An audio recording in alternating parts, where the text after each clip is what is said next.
Welcome, welcome, welcome, everybody, to the hippest trip on YouTube. Thanks for swinging by and joining me this Thanksgiving after. We are the Sunday after Thanksgiving, the time now that's recognized as between Black Friday and Cyber Monday is now a holy holiday, apparently.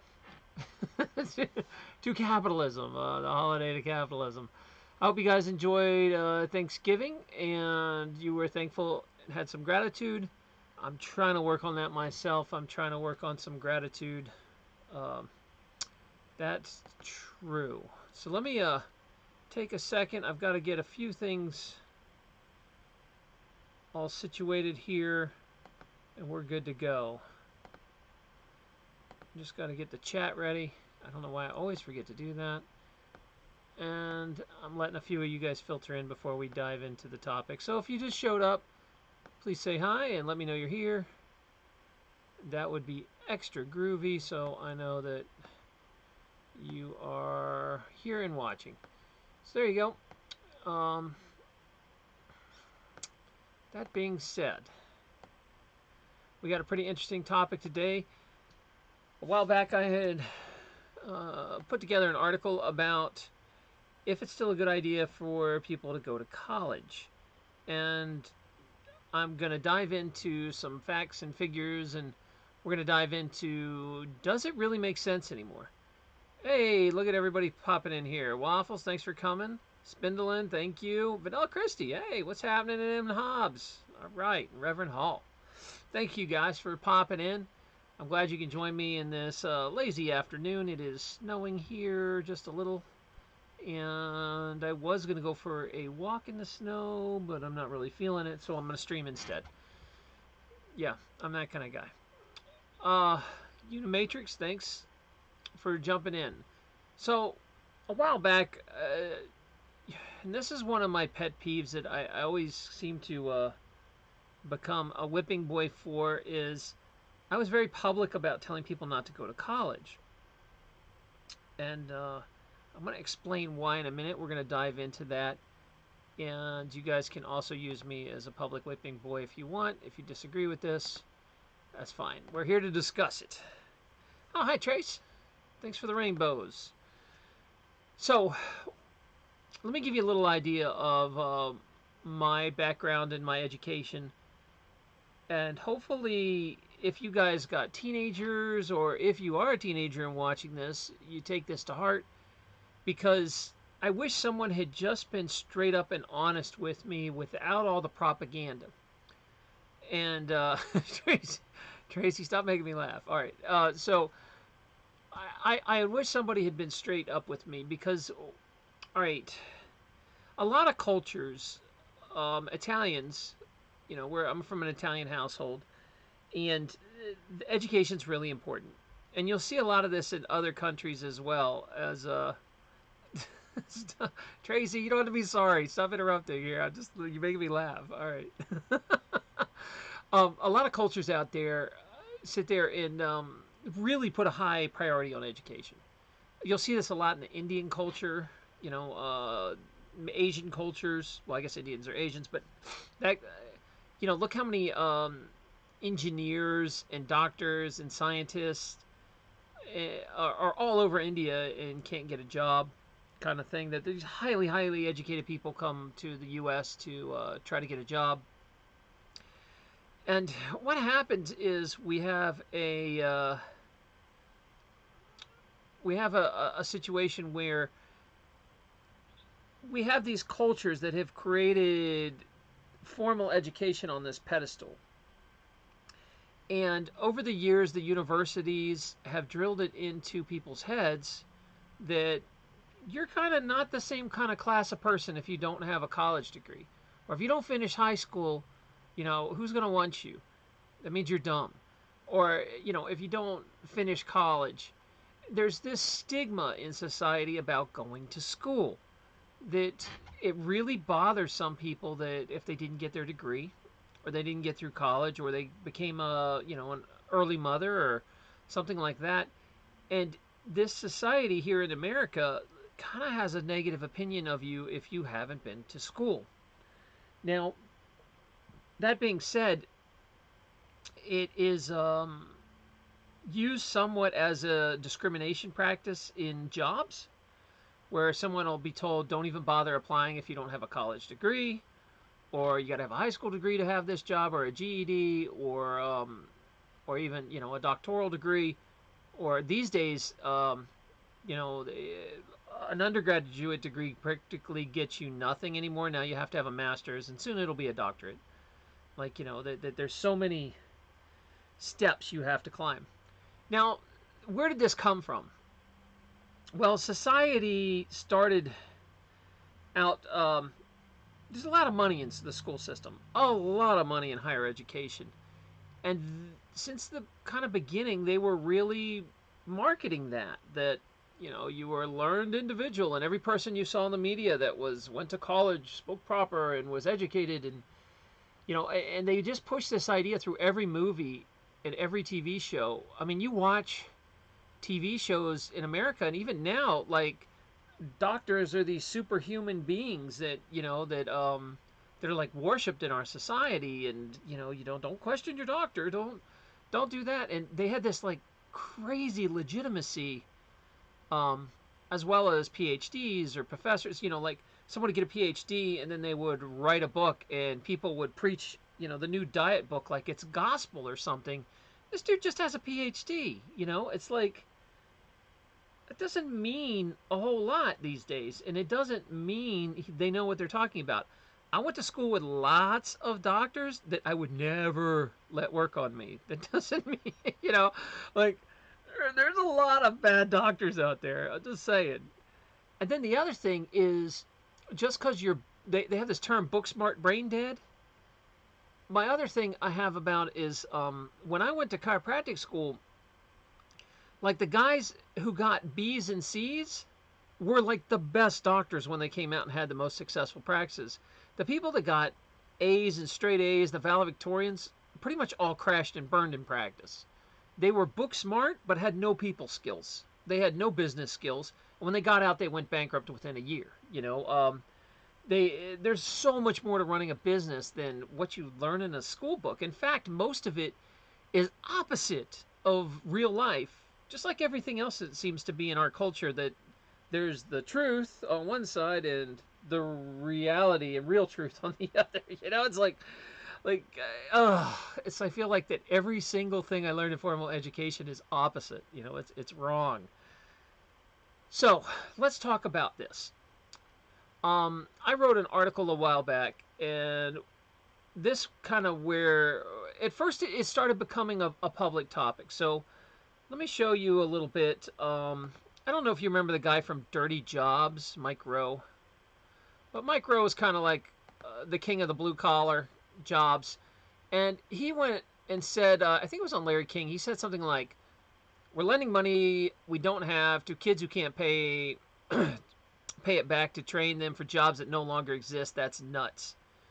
So does he have a point? That you're sending kids to school, promising them that when they get out they'll have jobs that no longer really exist, and they're never going to be able to pay it back. I think he kind of has a point. That, you know, and the quote goes a little deeper. We have to make the case for trades that challenges perceptions and stigmas. $1 trillion in student loans is no joke. So I'm a huge fan of trade schools. Like, I think trade schools are really, really a smart idea if you're going to go to school. That is one thing I would encourage. As far as when kids come up to me and say, hey, you're a doctor, do you like being a doctor? You know, should I go into medical school? Or I'm thinking about being a nurse or a physical therapist or a doctor. And I'm like, don't do it. and their parents get all angry and pissed off at me. They're like, you know, they think that I'm going to be like, oh yes, education's it means everything, you know, like the knee-jerk rote reaction of when someone says, should you go to school, you're supposed to nod your head and say, oh yeah, education's absolutely the most important thing. So it's one of these things that the formal education system is so archaic and broken, and it makes no sense. Because, all right, there's a Prussian school system. We're based on a Prussian school system, which is basically designed to make children into soldiers or to make them into um, low-level employee cogs to work for employers. So some of the things that are very important in a school system is, a lot of it has to do with doing what you're told, being able to give back rote memorization, you know, to do a lot of, um, basically to just become a good employee and do what you're told, not really to free think. And I'll give you an idea. What I mean is, you know what else is kind of like that, right? Can someone guess? Can someone guess? I bet someone's going to say it here in a minute. But boom. Guess what else is like that? Yeah, prison. And if you get an idea, you can get you're a little side to side and you don't maybe realize it, but you're like, yeah, you know what? Prisons are designed the same way because it's basically the same idea. When you allow the government to educate your children, this is what they're going to suggest. And they're I know that sounds like oh, an extreme view, but they're very similar how they set that up. And you get an idea of what I mean. Unimatrix says, my sister's a nurse. She had a hard time to get a job in the United States. My sister's Canadian, and she went to the state to get a job. They're asking her to do all this test on the well. Yeah, okay. So basically what he's saying is it's really hard if you're Canadian. Sorry about that. I had some Canadian chiropractic friends that, man, it was really hard for them to get into school. I get a job and stay here in the States afterward. So here's what you can use as a degree for now. There's really kind of like two areas. If you decide you want to work for the government and sign your life away to a government job, you can get degrees which will increase the pay. But the flip side is the degrees cost so much now. You're looking at spending $50,000 or more for an undergrad degree now, that you will never make up the pay difference as you work. So in other words, maybe if you get a master's degree at work, or you get an undergraduate degree at this government job, and it bumps you to a higher pay scale, if you add up the 20 or 30 years you're going to be working for the government, it still doesn't equal that extra $50,000 that you just spent and all the time and effort to go to school. So it's kind of like a losing proposition, where when school was cheaper 20, 30 years ago, it kind of made sense to do that. You came out on the winning end. Now you come out on the losing end. If you go and spend money for a master's to make more money, you end up spending way more money on your master's than you're ever going to make extra at that job. So the government jobs, the school system jobs still kind of pay for degrees, but they're kind of starting to phase that out in some counties. They're not paying for PhDs anymore or masters like they used to. So that was kind of a problem there, where I don't think that's I wish people had been honest, because I had this idea that, you don't even ask as a kid. It's just like, okay, you go to high school and you go to college next. It was never even like, should I go to college or have this conversation? It was just like, I'm going to college. And all I ever saw college is because my friends went there. We played rugby, got drunk every day, and had a great time. So I went for the social aspect of college. I didn't give a damn about what I was learning. I went to party and play rugby. So when I look back, if I could have, I would have just gotten a job at a college town and been available to play rugby and hang out with the team, and still had that experience, but made money instead of spending money on education. It was ridiculous. Okay, so let me, yeah, Miss Waffle says it costs very much for a little very chance to getting ahead. Let me tell you a little about my own story, and this will give you a better idea. And I'm going to drop over to an article I wrote for a minute, and you can get an idea of. This is when I used to write over at Hub Pages. It's an older article, but it's pretty much what we're talking about, because I became kind of the whipping boy for for telling people not to go to college. I got a lot of interviews and stuff, but here's my own breakdown. So I went to college in the 1990s. I went in 92 all the way to 2000. I've got about 9 years of higher education, formal education. And then on top of that, I'm also signed up for 4 more years for a nutritional diplomate degree, which I still haven't finished. So all said and done, I'm probably going to have about 13 years of stuff in to my higher education. Now, let's take a look at this. These are prices from 1990. So when I went to undergrad, I went to an in-state school to save money, and it was about $40,000. Then I went to chiropractic school for another 4 years. That was $110,000. Then I set up a practice, another $50,000. And those are prices in 1990. So I think it is either somewhere double to triple now. I think chiropractic school is something like $300,000 now. It's ridiculous. So I had to spend all that money, over $200,000, before I ever made $1. So I had to gamble 9 years of my life and a massive amount of work and a massive amount of money before I was able to make my first dollar legally. That is an insane gamble. Insane. Because you could get out and be like, I hate this job. You know, you could get out and a lot of people get their first job and they're like, this is not what I thought it would be. This job sucks. I hate this job. And they realize they went to school for nothing. I mean, especially with the medical careers, it's so ridiculous because you're not allowed to earn $1 until you're a licensed doctor or a licensed nurse or whatever. And so once you're in it, they count on you being stuck. Where you go in it and, you know, you're like 3 years in and you're like, oh man, I've already spent $100,000. I got to keep going and get this degree. Otherwise, I just wasted $100,000. So once you're in it, it's like a gambler who can't quit. You have to continue what you're doing to get that money. So you're stuck, and you end up spending, like, these days, $300,000 before you can make $1, and then you get out and you're like, this is not what I thought it was going to be. This sucks. I wish I could quit, but I owe $300,000 and I'm a slave to this debt now. So you end up taking a crappy job you don't like. You end up giving your patients crappy care, and you're miserable and unhappy, and you feel like a wage slave. So here's what happens is, let me drop you back. Oh, I don't want to ignore your comments here. Let's see, what are you guys saying? My daughter got a master's degree and can't even get enough money to pay for her rent and car, much less pay her student loans. She'll never be able to afford a house. I know, it's terrible. You've got the cost of weed. Yeah, I know. All right. So, yeah, that really... Oh, yeah, we're going to get into that because that's going to drive me crazy. But let's just look, let's pretend, we'll pull the emotions out, and let's just talk about this as an investment in money on paper.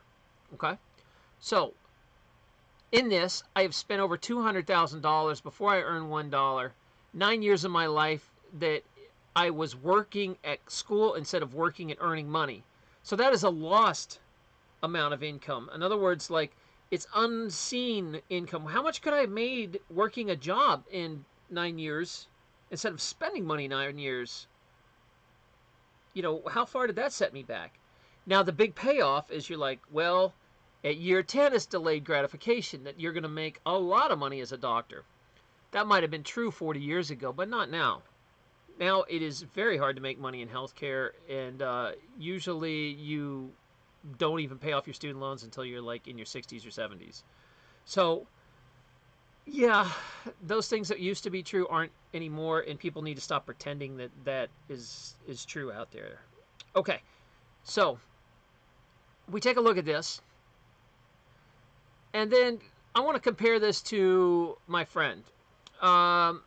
This is someone really close to me, dropped out in high school as a sophomore, and he instead went and got a 2-month computer training class. Went to DeVry or something, spent $2,000, and he got a job immediately. During the years I was in school and I was spending $200,000, he was making anywhere from job to job between $30,000 to $60,000, so I'll average it out to about $40,000. So by the time I graduated, he'd already made $360,000 before I even made my first dollar, and I was at $200,000 of debt. So he just spent $2,000 and made $360,000, where I just spent $200,000 in 1990. God knows what it costs now. And he was already well trained and well established in his career. When you're a new doctor or a new, coming out of school and you spend all this money, you're not established at anything. You're going to come out for peanuts if you can get a job at all. So, and then you can see, Keanu says, what does he say there? I'm going to blow it up for you. You mean all the knowledge I paid for in college is now free on the internet? Mind blown, dude. That is true. So, if we look at it that way, that my friend who drops out in high school has already made $360,000 before I make my first dollar, my first legal dollar. If I were to invest, which one sounds like a smarter investment? Gambling that you're going to like a career and paying $200,000 for the opportunity and privilege you might like it, and you're a good enough businessman to pull it off, or going to a trade school and working for someone, starting your own business, and earning money that entire time while you're learning. So, if you were to look at it as an investment, it makes almost no sense to go to college. The amount of money you have to start out in debt before you can make your first dollar. I mean, you already have so many cards stacked against you. It's so I can't believe people sit there and talk about what a great financial investment school is. It doesn't make a damn bit of sense. They're not being honest or truthful to what society is today. This isn't 1950. Okay, Tracy says, I worked with a lifeguard who qualified as an as an airplane pilot, but he could not get work. Yeah, all right. So let's talk realistic, right? How many? What did I tell you? I have about 13 years of higher education. If I add on my diplomate, I can't get a job besides chiropractic. I am only qualified to be a chiropractor. If I went out right now and handed my resume, I don't think I could get a job waiting tables. I bartended a little bit back in the day. I was a dance instructor way back in the day. I've got a few little skills like that. But as far as if I wanted to go join the rat race, I am not qualified to do squat except be a doctor. So in the real world, when you hand a resume and they're like, well, have you ever worked tables before? And you're like, no, I've never even done that. I've run a business. They'd just look at you and be like, well, this other person, this applicant's waited table for 5 years. So yeah, no. So you are really, because you come out of school with a degree, it doesn't mean you're qualified to do squat. And most real world employees find out that the degree people are usually the worst employees. That they're entitled, they come out, they expect a bunch of things. They expect, oh, well, I've worked here 3 months. Why don't I get a promotion already?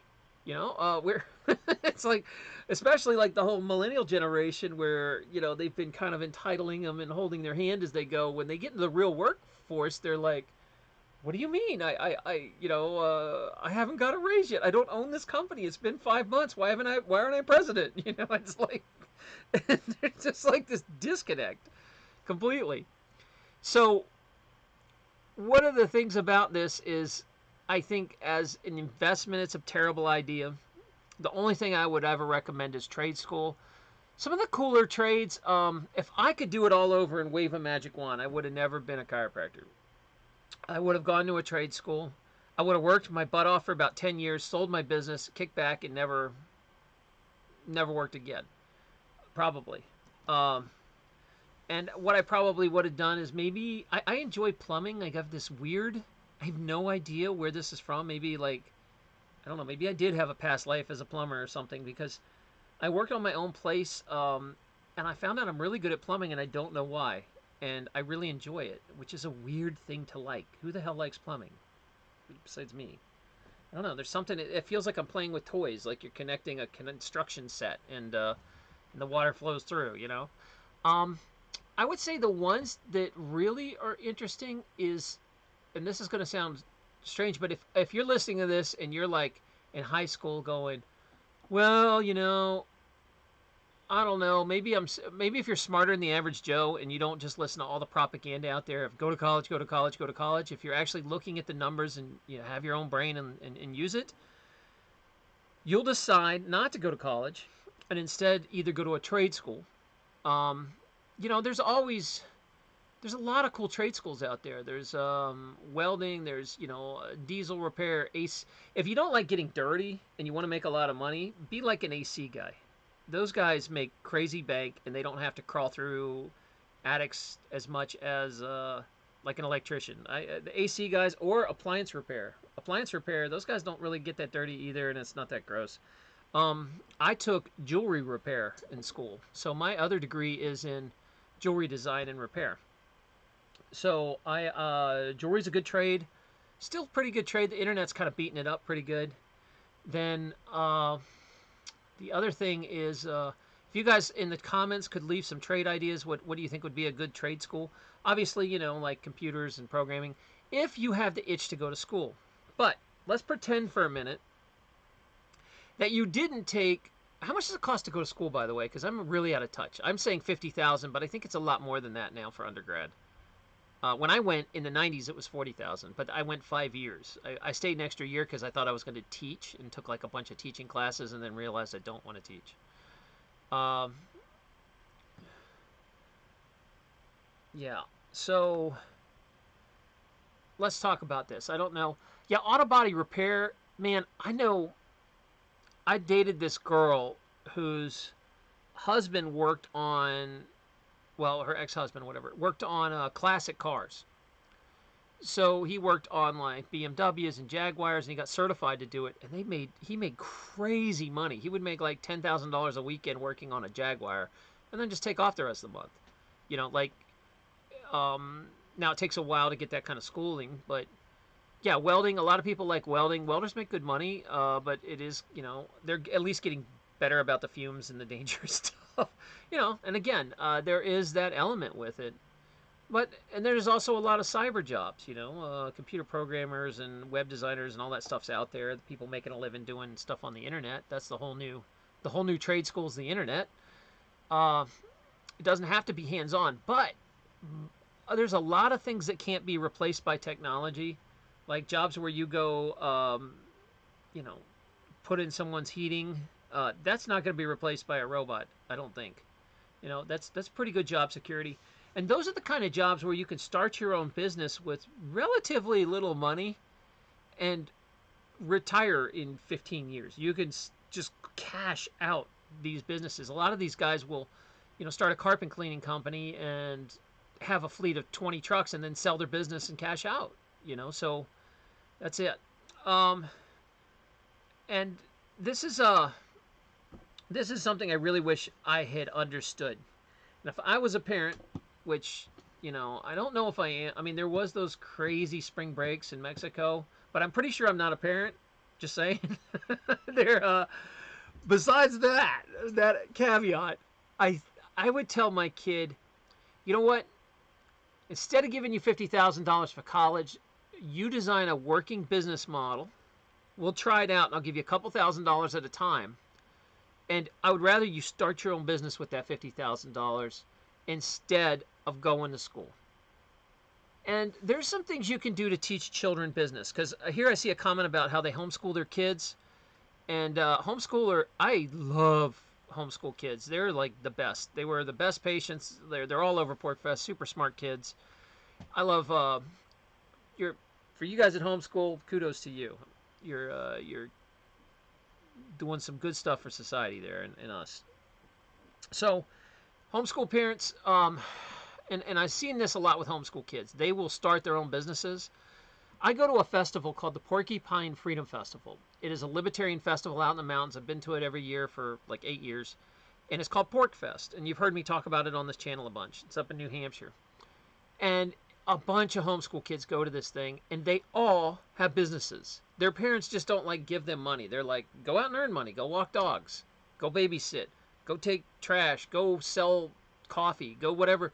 And these kids get to practice for a week running their own businesses, and they make their own money, and they try things, and they learn a little bit about, you know, how to actually run a business in real life. One thing you could do if you have a kid is, if you have a college fund set aside, have a serious talk and say, show them this video. Here's your perspectives if you go to school. Just because you have a degree is not some magic piece of paper that you walk in suddenly and you get a job somewhere. And most likely you're going to get a job in a field that probably doesn't excite you, and you're just kind of settling for it because you have to pay back student loans. You know, nobody's like, oh, I want to be an insurance adjuster. You know, no, you kind of fall into that. So, let's talk about that, because I don't think there's any sort of job security anymore, except like trade schools are starting your own business. And even then, that's not security, but it's at least under your control. You're not working for someone that can go out of business and drop your job at any moment. And, you know, when you start becoming dependent on an employer for a paycheck, they pretty much own you. You know, you count on that paycheck every month because you have kids and a house and a mortgage and bills, and you dig yourself in debt. That is not the kind of freedom lifestyle. That is a stressful lifestyle. When you run your own business, it is stressful, but you're taking home the bed. Everything depends on you. You're not dependent on some other employer. Now, some people do not have the personalities to run their own business. They would much rather be an employee, and fine. Then find some friends that want to run a business and work for them. You know, like, it just, if you want that college experience of going drinking every weekend and joining the sorority and partying out and all that crap, it is fun. I loved college. I would go back in a minute if I wasn't like an old creepy guy on campus. You know, I loved college. It was super fun. But you can have that experience by living in a college town and being paid. Make money. While they're in class, go hold a job, make money, and then at night go out and party with them. You know, like, you can have that experience without having to go all the crappy classes you're never going to use. In my schooling, and I am not joking about this, I use maybe 5% of what I learned. 95% is crap that is completely trivial, that made no sense for me to take. Just crap. It was hoops they put in front of you to make sure you had the discipline to jump through it. And that's their official explanation. That you want to show an employer that you can commit to something for 4 years and get through it. And it's like, are you kidding me? An employer would rather have a competent employee that knows what the hell their business is about. It blows me away. So I'm not a huge fan of college education, if you can't tell. And what's crazy is I'm like one of the most educated guys I know. You know, like I said, very few percent of the population has gone as far as I have in education, and I am telling you, on the other end, when I look back, I'm like, why did I do that? That was retarded. That was so stupid of me. I shouldn't have done that. And I could have actually made a career and been retired and just screwing around at this point instead of struggling for money. And it's kind of funny, if you ever watch, if you read the book in the 90s that was really popular, Rich Dad, Poor Dad. If you don't know what that is, Robert Kiyosaki, he talks about how his rich dad would put his money into things that make residual income, like rental houses and things he didn't actually have to really work much for. Once they get going, they just pay you paychecks.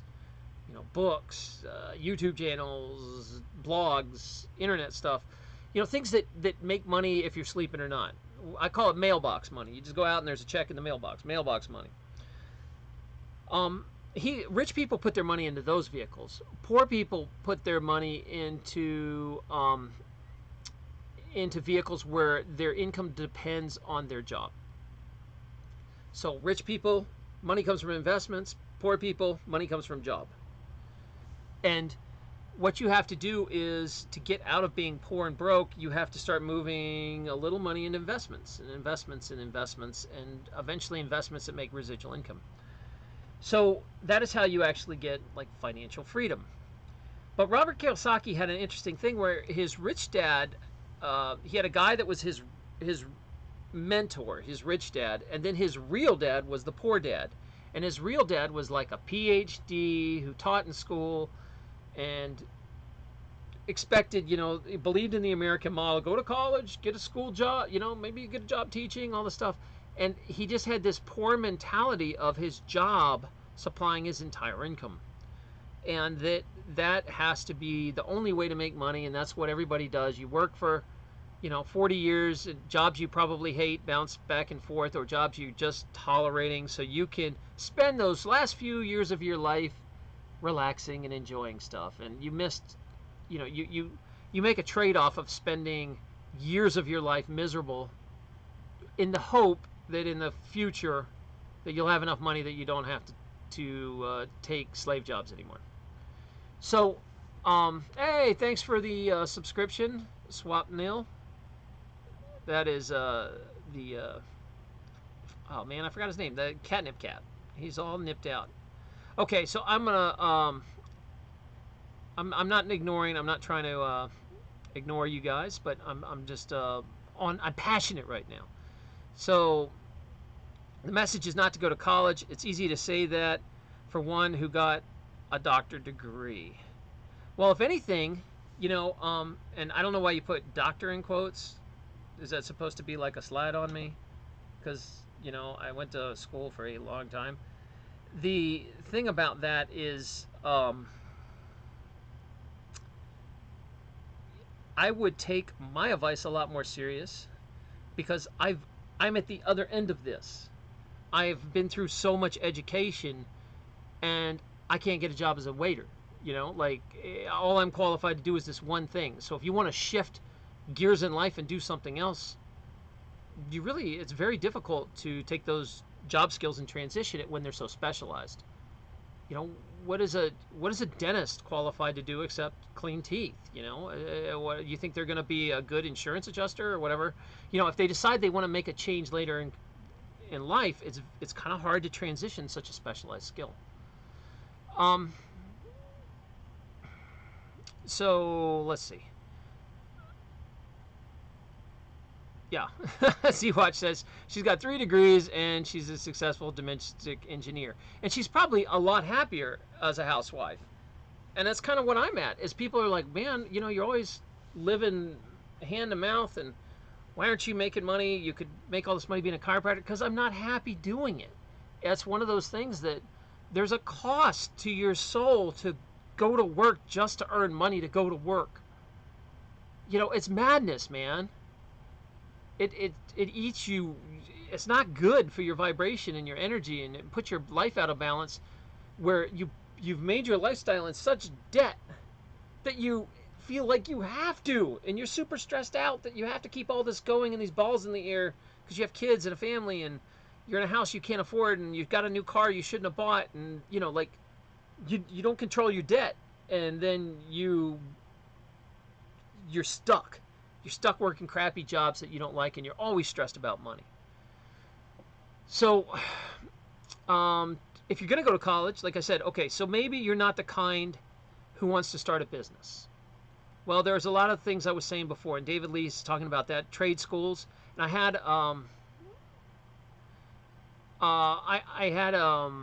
Burma on here and Jeff and Little Arizona about, they're truckers, and I was like, trucker's an honorable profession, but it is getting tough to do.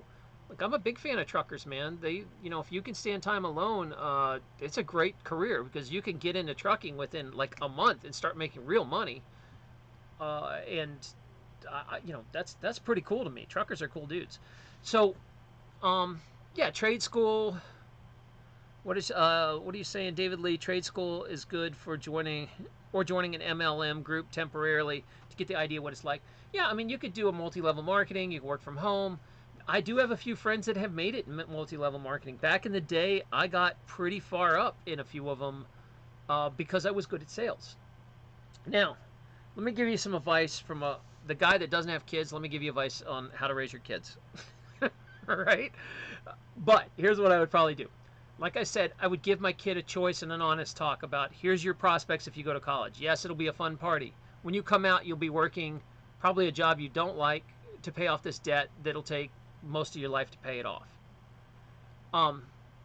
If you want to start a business instead, I'd rather give you that money to try a business. Now, let's practice doing some businesses. What kind of things would you like to learn to do? And a good cheap way, you could take $500, or hell, you could do it for free.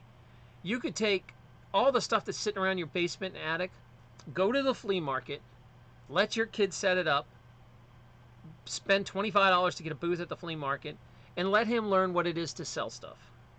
Or her, excuse me, him or her. But the most important job I've ever had in my life happened when I was 11 years old.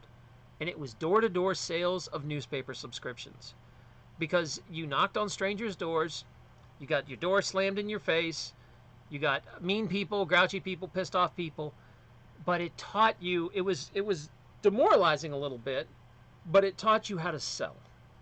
And selling transfers to every profession. Even as a doctor, the reason my practice was so successful because I was a good salesman. I knew how to talk to patients. I knew how to encourage them to get the care they really should get, and not, I wasn't afraid of them. If you do not have a sales background, every business you run is going to be probably going to fail. So the very first thing you do is get them into sales, and it's really easy. Set up a lemonade stand. Go to the flea market, let them sell some stuff. If you really want, give them a couple $100 for their birthday and say, okay, let's go buy some cheap things on the internet, and we're going to go resell them at the flea market, and you're going to keep track of what we spent, what you make. Here's the pitches we're going to practice when you walk up to people. Start talking them into running a business. So by the time they've done it a few times, and let me tell you, you want to talk about motivating your lazy-ass kid to do something? When that kid goes and makes their first couple $100 selling stuff, all of a sudden, you don't need to motivate them anymore. All of a sudden, they're like, well, how do I do this bigger? How do I do this more often? I can make money to buy an Xbox? Hell yeah. What do I need to do? Now, that's what kids do. But their goals are very short term when they're kids. So they will make, how do I make $400 for this Xbox? And when they made $400 for the Xbox, they're done. They're like, okay, my business is over. I'm going to go play Xbox. Until they want something else. Then they bring their business back up. So that's a good way to actually get real life sales experience. Then when they're a little older, if they really, really want to go to school, try to talk them into a trade school. Okay, here's the things. What do you like to do? Are you artistic? Maybe you should go to jewelry. Are you do you like fire and you want to metal weld? Okay, you can do art and metal welding. You try to find something that'll match with them. Are they engineer minded? Well, maybe heating, electricity, cooling, that sort of stuff is pretty engineering. So that's kind of the good way to approach it, because I know it is against everything society says. Telling your kids not to go to school is unpopular. But the truth, you are doing way more for them, especially if they're not sure what they want to be. Like, if this kid is born and he is like, I want to be a lawyer since high school. I want to be a lawyer. Okay, maybe you got to go to school to be a lawyer, something very, very specialized. I want to be a doctor. Okay. Maybe that's the case. But here is what it's going to cost realistically to be a doctor or a lawyer. You're going to be hundreds of thousands of dollars in debt before you even make a dollar. And you might not like it when you get out, and you're going to be stuck your whole life paying this loan back. So really think about being a lawyer. That's the gamble, and that is the true price it's going to cost. But what our society does is we glorify these professions, and we're like, oh, my grandson's going to be a doctor. He's at school. Yeah, he's a lawyer. And that's all we think about is the pride and not the cost and what damage it does to their future. So if your kid, which most likely most kids listening to this are undecided, don't just go to college undecided. Like, you better know what the hell you want to do before you walk in the doors. Because I know a lot of people are like, go to college, and after a few years you'll take some classes and you'll figure out what you like and you'll steer that direction. That's too expensive now. There is so much free information on the internet, there is no reason to pay for it anymore. you can get a PhD education for free on the internet. There are people out here that have YouTube channels that know more than, PhDs in nutrition. Their channel, and they don't even have like barely a high school degree or something. They just read a lot of books and they're really into this topic, and you go listen to them and they know what the hell they're talking about. Education, really, formal education is really getting meaningless, and it is an expensive mistake. It is basically just for bragging rights and pissing contests, and and it's just kind of a knee-jerk reaction of, well, I don't know what I'm going to do. What makes a lot of money? Doctors make a lot of money. Let's just go be a doctor. That's kind of what my reasoning was. So that's it, man. It really bugs me when people bust and have this stigma that somebody didn't go to college. To me, it's like, congratulations, you didn't buy into the BS, and I'm really happy you don't have a huge amount of debt. You're smart for not going to college. But there's a difference. There's not going to college and working and starting a business, and not going to college and living in your dad's basement and doing nothing and sitting on your ass. That's a different story. Like, if you're unmotivated, you're unmotivated, you're unmotivated. That's a different topic. Motivate your damn kid. And a lot of times to motivate them is you just got to give them some basic selling skills. As soon as they can learn, they can make money at something, and they can generate money for what they need, and it's up to them. They don't like go to an employer and just stamp a card and work at McDonald's and they're a zombie Walking Dead there.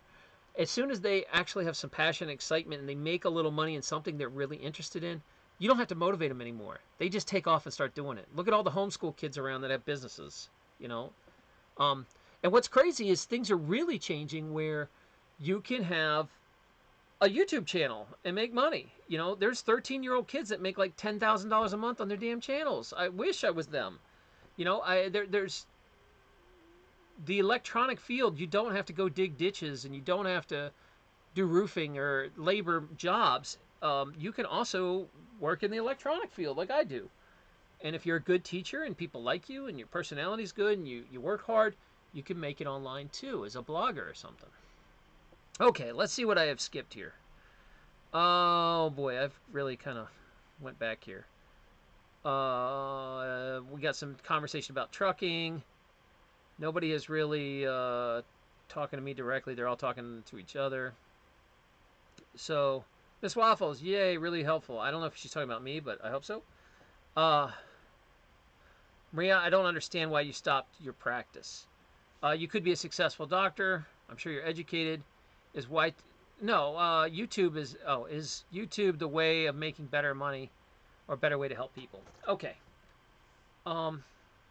So, Maria, the reason I stopped being a doctor is I actually had a really successful practice. I blew the doors off my practice because I was young, hungry, and motivated, and I knew how to run a business. And I did really well, and the healthcare field from when I started to when I stopped had changed dramatically. All these government regulations and insurance regulations were getting into my business so much that I found it incredibly invasive and annoying. I didn't want to deal with Medicare, Medicaid, insurance. I just wanted like a cash practice, but I couldn't survive where I was at. I was dependent on insurance. So I was actually a pretty good chiropractor. I'm not trying to toot my own horn, but I was good in my field.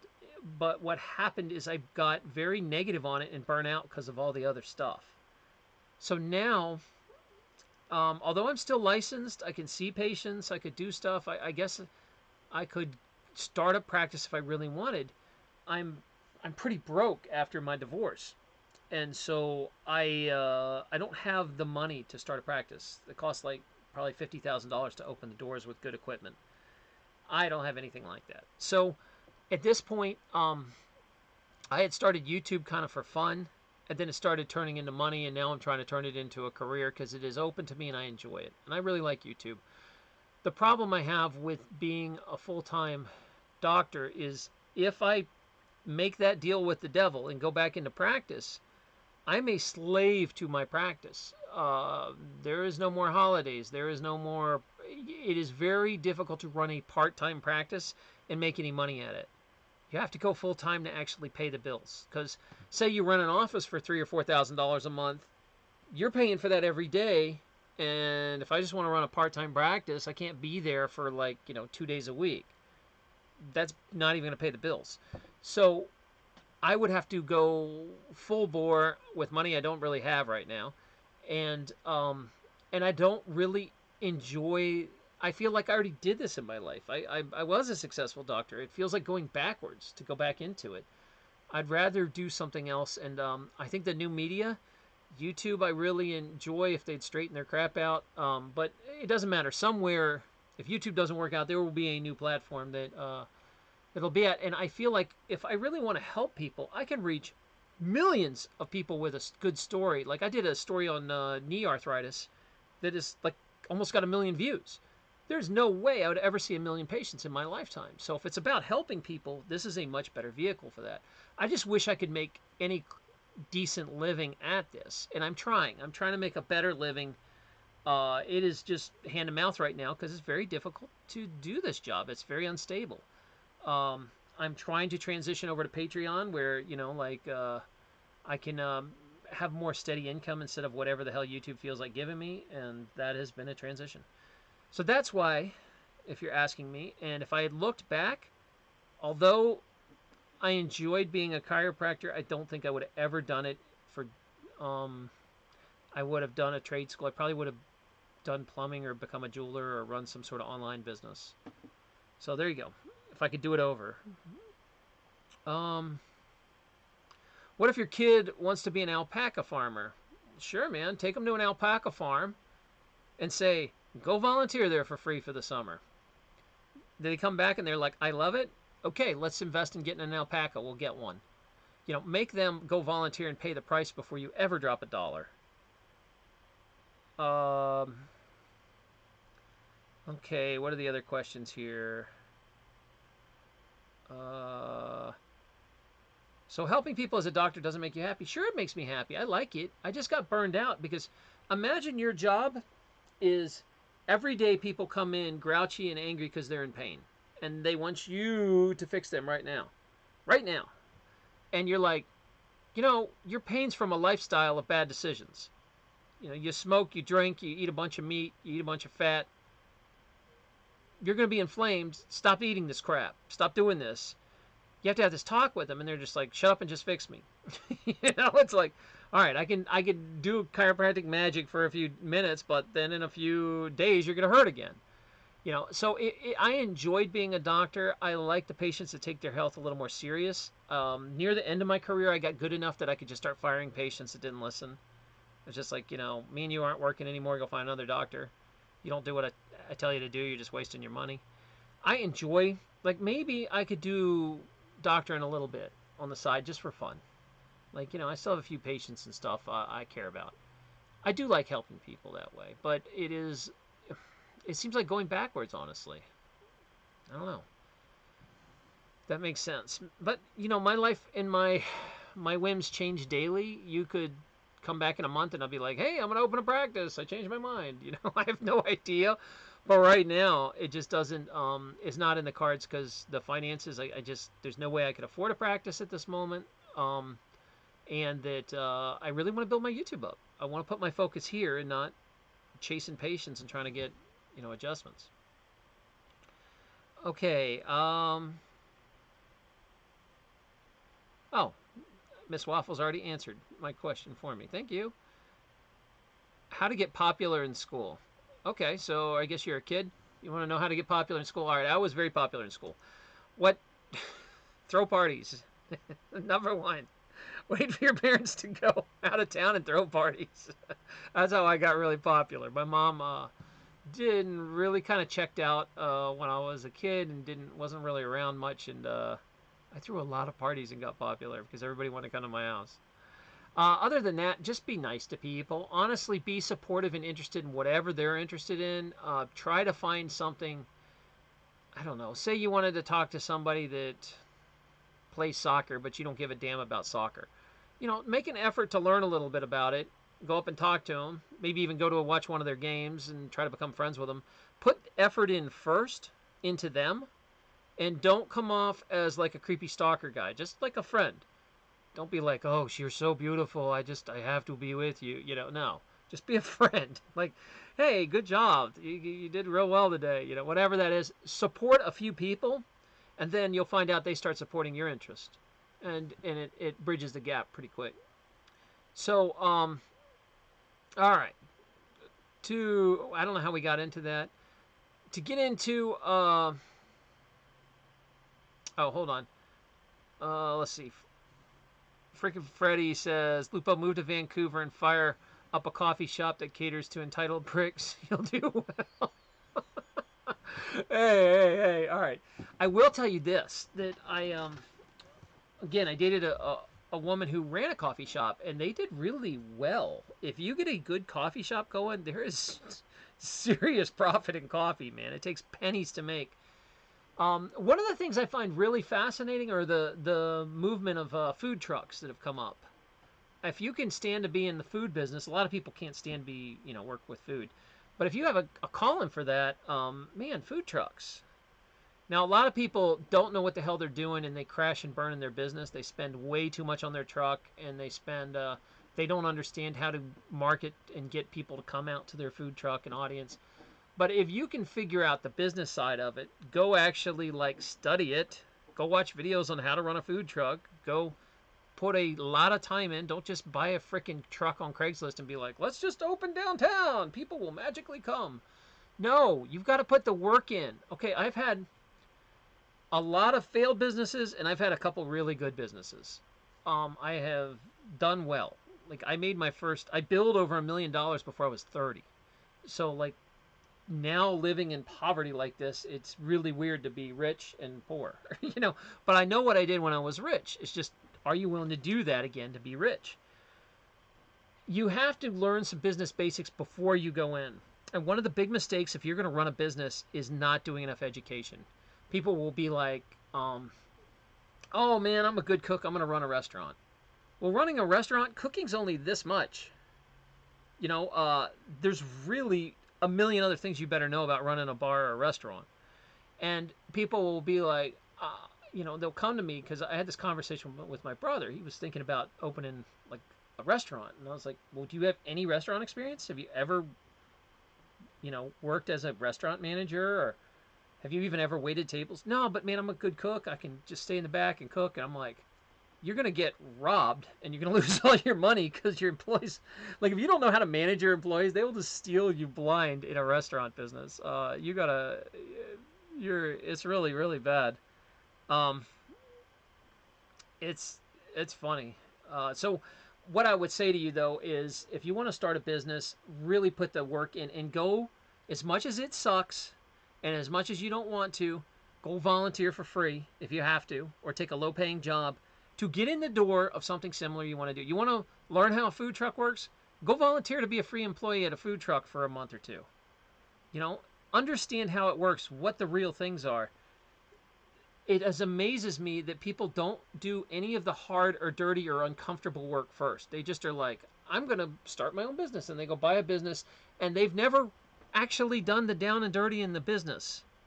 They've never managed it. They've never worked at a restaurant. They never really, it just blows me away. So, yeah, Reverend Hall says cooks don't run or own the restaurant.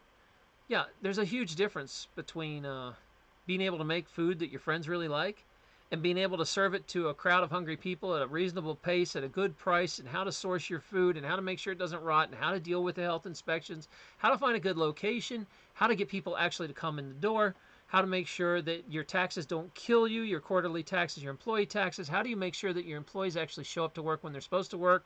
Because, it's the restaurant people are usually a different kind of person. They kind of go to their own beat. I worked as a bartender. You talk about people on their own beat and rhythm, man. Bartenders. So shout out to all you bartenders out there. I love y'all. Man, I'd love to be a doctor, but can't afford it. And I'm not a businesswoman. Maybe I should become a wife of a doctor. Yeah, or, you don't have to be a doctor to help people. You can. there are many, many journalists, bloggers, and things like that who all they do is they are not doctors, but they've read all the books and the research, and they compile stuff and they say, well, here's what the experts are saying. Here's some good nutritional advice. Here's how it worked for me. You can talk about yourself all you want, and still help people. You can still make a health blog. You can still, and honestly, it's a lot better than most of the formal training as a doctor is very questionable. It's getting better, but some of the stuff they recommend for chronic diseases is complete, utter crap and backwards from what really is the problem. So, okay. Freaking Freddy says, buy a hot dog cart, move to an industrial area, hire someone that's competent and real easy on the eyes. Yeah, call it bikini wieners and to count the smiles at the end of the day. Truckers love smokes. Okay, so it was really interesting because back when I used to eat meat and I was playing rugby and all this stuff, I got this close to buying a hot dog cart because I had a friend whose uncle had this cart, and he would go to a NASCAR event, and in one weekend selling hot dogs, he'd make over $10,000 at a NASCAR event. And I was like, how the hell does a cart make $10,000? And because the markup is like insane at the NASCAR events, and you're one of the, you have this very low overhead. You have a cart. So you can make insane money if you can get your cart in the right place.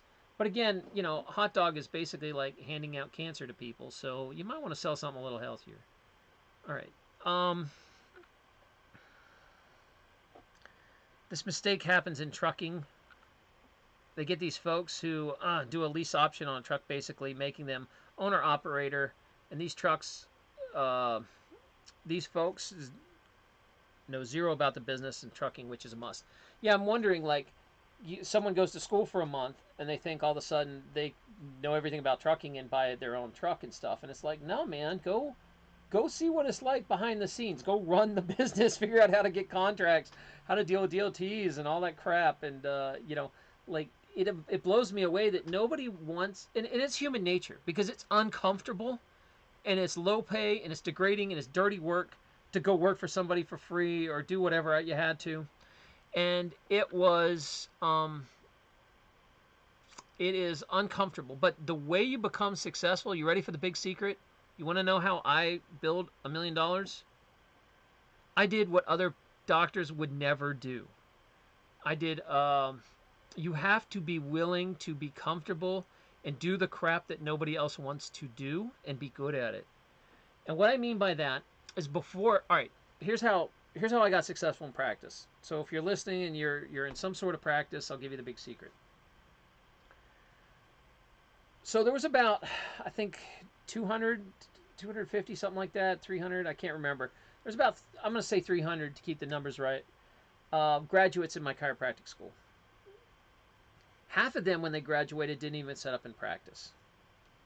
They just did it because they were stuck in school and they're like, I really don't want to do it when I get out, but I feel like I have to have my degree because I paid for it. So they didn't really do much, or they got married. They just wanted to meet a doctor and marry him. The other third, well, I would say maybe not so much a half, maybe like a third. Another third went to work for someone else as an associate. Terrible pay. You get treated usually pretty crappy, and you feel like you're being taken advantage of, but the flip side is you're supposed to be learning as, it's like an internship. The other third decided to set up their own business. They're like, screw it, I'm not working for someone else. I didn't go to school for 10 years. I'm going to go do my own. So, I was in that third that decided to strike out. So, there's only a small percentage of us that actually went into the trenches and started practices. I had friends who were just like, hey, I'm going to go back to my own town. I have this town I grew up in. I'm going to go back and start a practice there. And I'm going to open the doors, and while my doors are open, I'm going to go out and get patients, and I'm going to find a lease, set up my office. And they basically went, in a month or two, right into practice. They found a place, they set up, they opened their doors, and then they sat there for hours going, where the hell are my patients? I can't get any patients, but I can't leave because this place needs to be open in case somebody walks in and wants to see me. So they're trapped. They're stuck behind a desk when they should be out finding patients. What I did was opposite. I never went out and got an office. I mean, I looked around for one, but I picked where I was going to live on demographics. I was like, okay, these counties are hot. These counties suck. These counties have good insurance. This county doesn't. This is the major factories here. They're Blue Cross. And so, just like McDonald's does, or Wendy's, or some other franchise, you strategically locate where you're going to be. Based on maps and demographics, you go out and look at it. And I went to a county where there was no chiropractor for 5 other counties. I was the only X-ray machine in like 6 counties or something. It was so even though it was a very small population, if you added up all the counties around, it was a pretty good size, and it was to myself. I didn't have competition. So I went to live in a town full of like 500 people, and I set up in the middle of this place. Before I ever opened the door, I went out by foot every day with a clipboard, wearing a suit in the heat, in the snow, for I think about 4 to 5 months. And I went out and I interviewed thousands of people. I would go to the grocery store, kind of hang out in the parking lot, and I'd say, excuse me, and I'm dressed in a suit, and I say, I'm not selling you anything, but I'm going to do a survey. I'm a new chiropractor. I'm thinking about coming here. Do you think chiropractors needed in this town? What kind of things would you go to a chiropractor for? Neck ache, backache, leg pain, sciatica? And hey, if I do set up here, would you like me to email you and let you know? Or sorry, back then it was mail. Would you like me to mail you and let you know? And so I'd get their name and address. And so I had this form that basically was telling me, you know, what to do, what their problems were, headaches or sciatica or whatever. I did thousands of these before I ever opened. So 2 or 3 weeks before I opened, I sent out letters to everybody that I had collected that information on. And my schedule filled up since day one. By day one, I was completely full. And it went on that way for years. Because I was willing to go out and basically go door to door with a clipboard, where most doctors are way too arrogant and way too shy, or, you know, hey, I'm not standing out. I feel like a pushy salesman. I'm not doing that.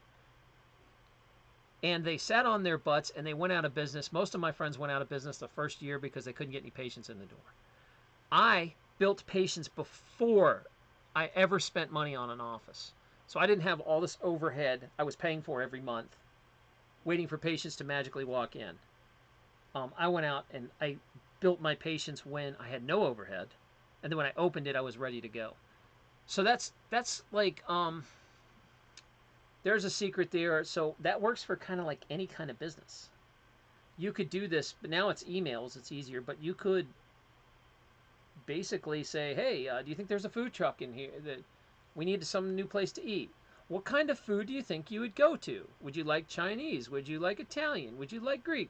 What kind of food would work for a food truck around here? You could do the same sort of things. And then what happens is people have met you face to face. So when they get an email, they know who the hell you are. And it massively increases you out of the junk mail. You can do that with any kind of business. And it is uncomfortable. It's not fun. But if I said to you, hey, kid, in a few years, you could make $1 million if you're willing to go door to door right now for free for months. Would you do it? And the certain kind of people out there will say, hell yeah, I'll do it. And they do it. And then a lot of people, it's too uncomfortable and it's out of their comfort zone. And they just refuse to do it. Well, I don't know how we got on all that. But okay, so let's see. What did I miss, Miss Waffles? I was on a rampage here. What question did I miss from who? Leslie, I did not see your question, and I can't find it. Oh, advice to give an indecisive 19-year-old. Okay, let's talk about the 19-year-old, because things have changed, right? You have to accept the fact that people don't work at one job for their life anymore. Those times are over. Most people, that is the weird oddity. Like if for someone to stay at a job for their entire life is not the norm anymore. So, how do you leverage the fact that you don't know what you want to do and you want to go into different careers? So what I would do if I didn't know what my passion was, my number one job in my life would be to find out what my passion is. That was number one. Be like, okay, so you don't know what to do. Put together a list of careers you might be interested in. Do you want to work on the internet? Do you want to blog? Do you want to run a business? Do you like video games? Do you want to sell video games? Do you want to do you like retro stuff? Do you want to sell skateboards? Do you want to what kind of interest could you do and not get tired of talking about? Are you really into healthcare? Are you into beauty? Find out. You have to narrow it down into a few fields. And then the beauty of it is, guess what? YouTube and the internet has a gazillion videos to show them how. Oh, okay. So you're interested in maybe cutting hair, huh? Okay, let's look up how to run a beauty salon. What things do I need to know and what do I not need to know? Should I go to beauty school? You know, you can start that search. And their job for the next few weeks, talk them through it, is to narrow down a few decisions and then go try one and go, instead of screwing around summer break, sitting in the basement, texting on Facebook, go freaking volunteer at the salon, learn how to run a register, learn how to, you know, are you really that interested in hairstyles? Whatever they're interested in. Or would they rather just, you know, do a makeup tutorial on YouTube? I don't know. Don't know. But you need to help. Your job as a parent is to help narrow them down and just kind of guide them. But don't decide for them. That'll always backfire. You ask anyone that has gone to school for a long time, because I used to meet people in chiropractic school, and I was like, why are you here? Oh, because my parents want me to be. My dad was a chiropractor, so, you know, I thought I had to go. And they ultimately weren't happy and failed in practice. So, okay. Okay. So Leslie, did that help answer? And I wasn't trying to ignore you. All right. For you guys that don't know, I'm pretty dyslexic, so it's hard for me to read and answer questions and talk and think at the same time. I have to stop, look at questions, come back. I'm not one of these people that can multitask.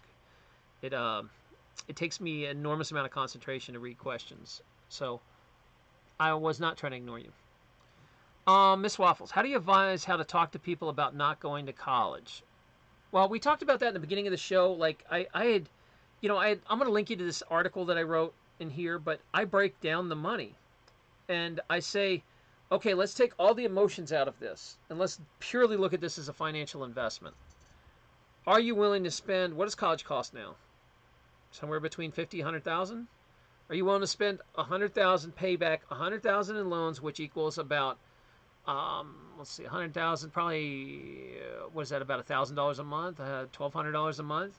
Are you willing to pay, you know, $1,200 a month when you get out of school for a job you're not sure about? And what happens if you don't get a job and you still owe $1,200?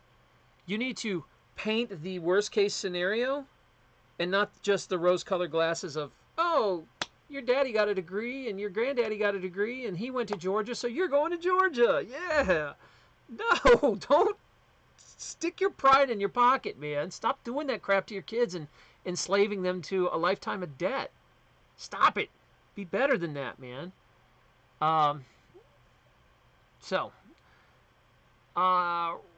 Right. That's how I would start the talk, is I would just be honest and lay it out. And I'll say, okay, pretend for a minute we have a pool of $50,000. Would you, A, like to go to school? But here's what it's going to, if we use this money, you're going to have to pay back. And what kind of job you're going to have? And what happens if you don't get a job? Or B, is there a profession you can start without going to school that you'd really like to try out or learn about? And you won't have any of the debt starting out. Or C, maybe we could just get a little bit of debt and go to trade school and pick a profession that maybe sounds pretty cool. And before we ever pull the trigger and spend any money, we are going to research. We are going to watch videos about why, the pros and cons. We're going to talk to people that are in the business, honestly. That's the reason people always ask me, why don't you go be, you know, you were smart enough to be a medical doctor. Why did you go be a chiropractor? I originally was thinking about going to medical school, and I stopped and I talked with the MDs before I joined, and all of them were like, "Don't do it. This profession sucks now." It's like, the hospitals are miserable, the insurance world's miserable. We're saddled with crazy debt. You can't open a practice by yourself. All the MDs I talked to hated their jobs, and then when I went and talked to chiropractors, they were like, "Man, I love my job. I'm doing great." Turn the lights on. Let's do some magic today. They loved being chiropractors, so I was like, maybe I should be a chiropractor. And plus, I'm not kind of a drugs and surgery guy. That wasn't a good fit for me. But I decided to go. I chose to be a chiropractor over a medical doctor because it was a better fit for me. And I talked to a bunch of MDs before, and none of them liked their job. So there you go. That's why that happened. If I don't get a job, I'll be very stressed out. What is Unimatrix talking about? Unimatrix, are you in school now? Is that what you mean?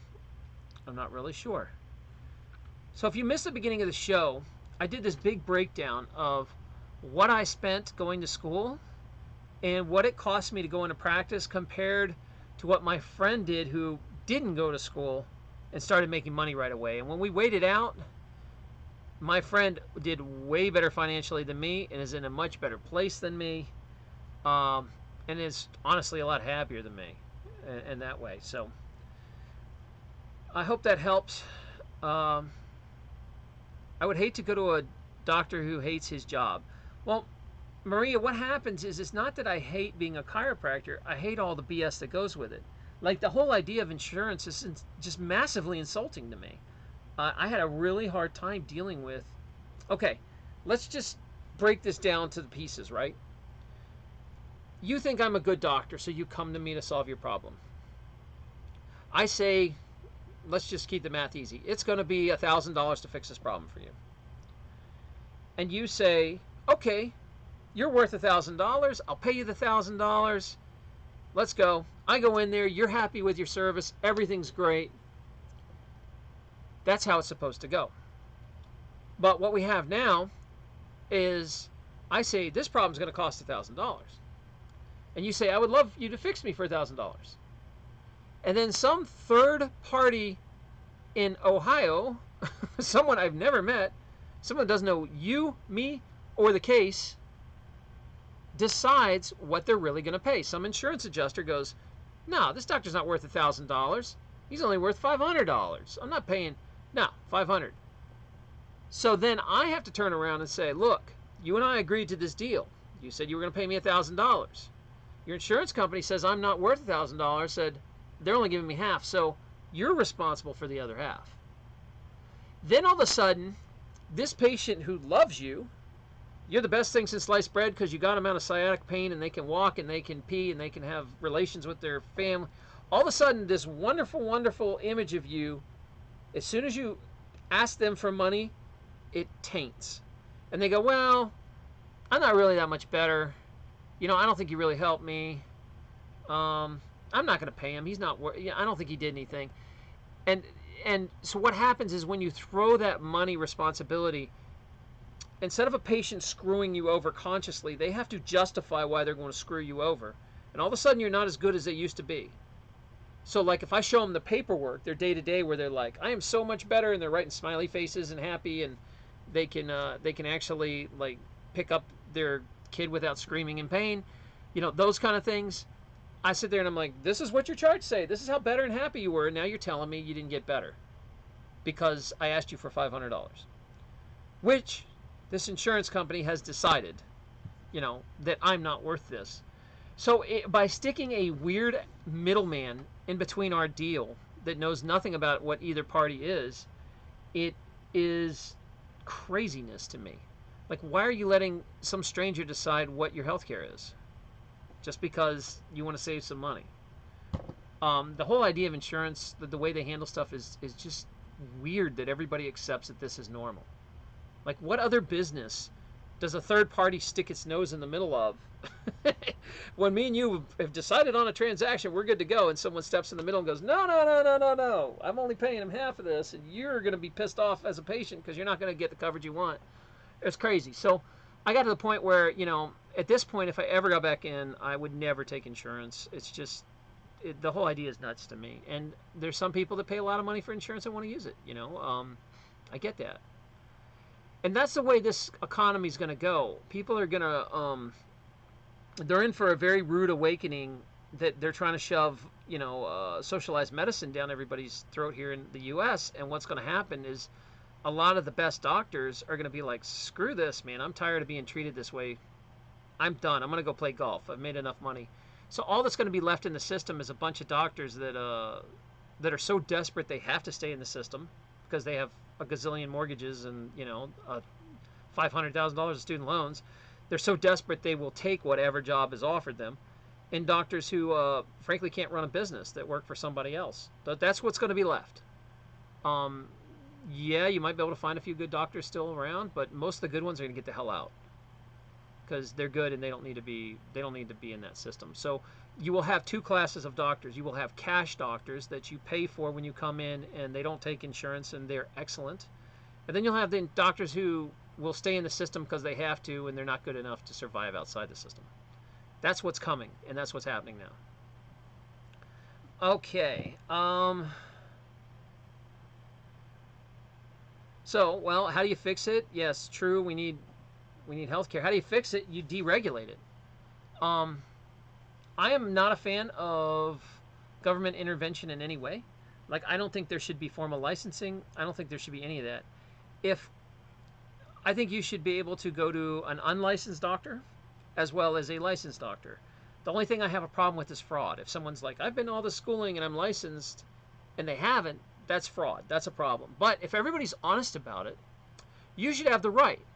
So you can go to someone who's really trained, like me, and it's $100 for an adjustment.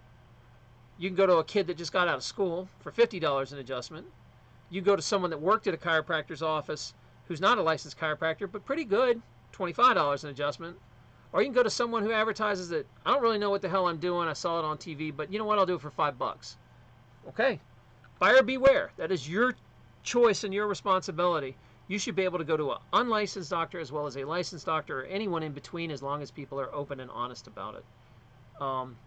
The amount of hoops and crap that is in the way is completely unnecessary. It is just to protect the chiropractors that are already in business, so new guys have to go through a massive amount of hoops to play the game.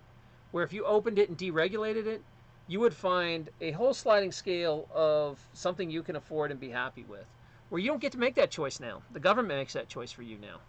So I would be thrilled if there was a black market economy that didn't have licensing and all that stuff. I'd be fine with that as long as I knew what I was getting into.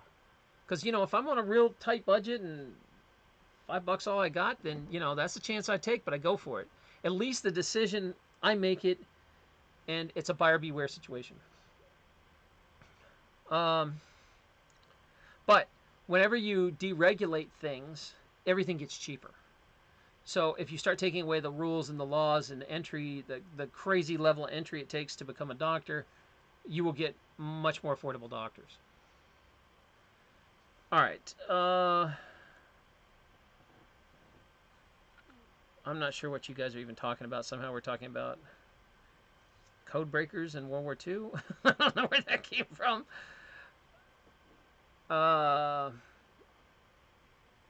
Talking about insurance with corruption. Yeah, I mean, all those drug companies, insurance companies, and all them kind of work together.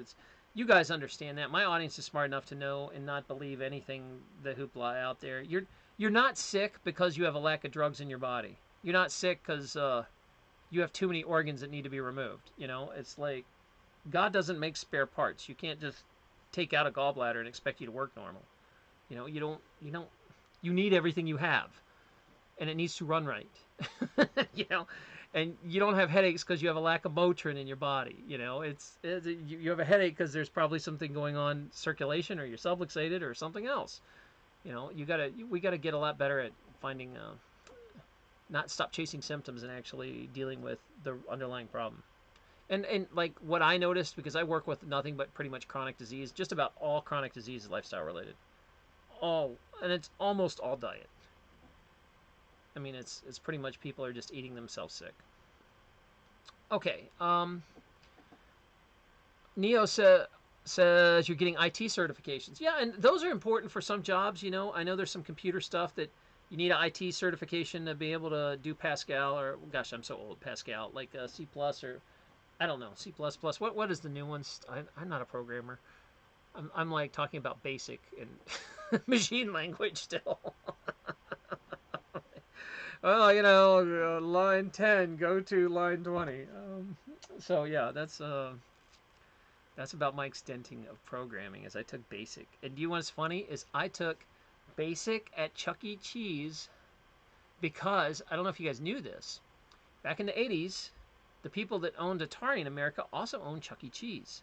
So they had classes at Chuck E. Cheese that I would get dropped off to every Sunday to go and learn how to program on an Atari, like, oh, I forgot what it was, like the Atari 5800 or something. So we'd write code basics that would make like a smiley face appear on the, you know, you spend all learning how to code a smiley face or something. And so Chuck E. Cheese is, that's funny but the best part of it is after you were done class, they would give you a handful of tokens and you run around and play video games, and that was awesome. It was a great incentive to get your smiley face done. Yeah, Miss Waffle says her doctor's a specialist in cash only, and he's probably good enough that he can command that. He's probably an excellent enough doctor that because there are still excellent doctors out there. They have just stepped out of the system. You will pay cash if you want their help because they actually help. Um, yeah, a renowned doc doesn't need. I have so many friends of mine that are doing functional medicine that don't take insurance. There's just not many good doctors at functional medicine, and it's so helpful. So yeah, they're still out there. I thought for a while I did some functional medicine, and I thought maybe I'd come here and set it up, and then it just didn't work out. But I really like what I'm doing on the internet here. I love you guys. I love my community. I want to make this work, and everything else distracts me. If I want to get back into practice, it distracts me. If I get a part-time job, it distracts me. It's not really doing me any favors to not serve you guys. Okay, Tracy, you know about veganism advised by you, gluten-free, has cut my meds a whole lot. My doctor seems annoyed, though. I'm getting fatter, not fair. Okay, so I had this problem too with vegetarian and veganism because it will help tremendously with health problems, but sometimes if you go on the real high carb, um, you'll start gaining weight. Like I gained like 20 pounds being a vegetarian. Now what I do is I fast as well, and I've dropped about 25 pounds in the last month and a half, I think. 2 months. No, I guess I've been fasting about close to 2 months. So I fast every other day. That's not normal for most people. They won't do that. I will tell you this: in my practice, and I should have Vegan Warrior on here because he would be able to explain this better. But it seems like you can either have carbs or you can have fat, but you can't have both.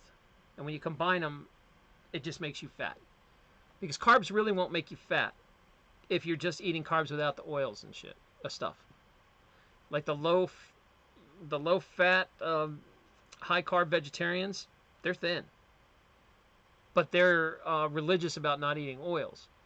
Oils screw me up, but man, do I love them. Like, you know, I love the taste of oil, and I'm always like, this doesn't taste right without oil. You have to really control your oils, and on a vegetarian diet, you're probably eating way too much oil if you're getting fat. So, you know, I'm not sure. If you really, really want to rip weight and the discipline, and I know it sucks for some people or whatever, just switch to nothing but fruit and vegetables for like a week or two, and you'll be like, holy cow, all of a sudden you'll start dropping weight. When you remove all processed food and you go raw, or like the fruitarian guys, they lose weight like mad, and they're eating nothing but carbs. It's the oil that really sneaks in and has destroyed my life, and it's hard because it's very addicting and it tastes good. So you can have a little oil, like, you know, I throw some ground flaxseed in stuff or some cashews or something, but not like olive oil, you know, before I cook my beans, or, you know, I use nonstick pans, and I'm trying to cut oil back more and more. I'm not great at it because every once in a while I'm just like, screw it, let's eat with oil. But then I feel like crap when I do. So, So I'm a fan. The healthiest diet, and I'm not trying to preach at you guys because I know there's a lot of people that are paleo or keto or whatever, but statistically, like speaking, because I've seen a lot of diets in the blood works after. Um, as long as you make sure you get some B12 and vitamin D, the vegetarian diet, or well, actually the vegan diet's usually the healthiest. I mean, their blood works remarkably better than everybody else.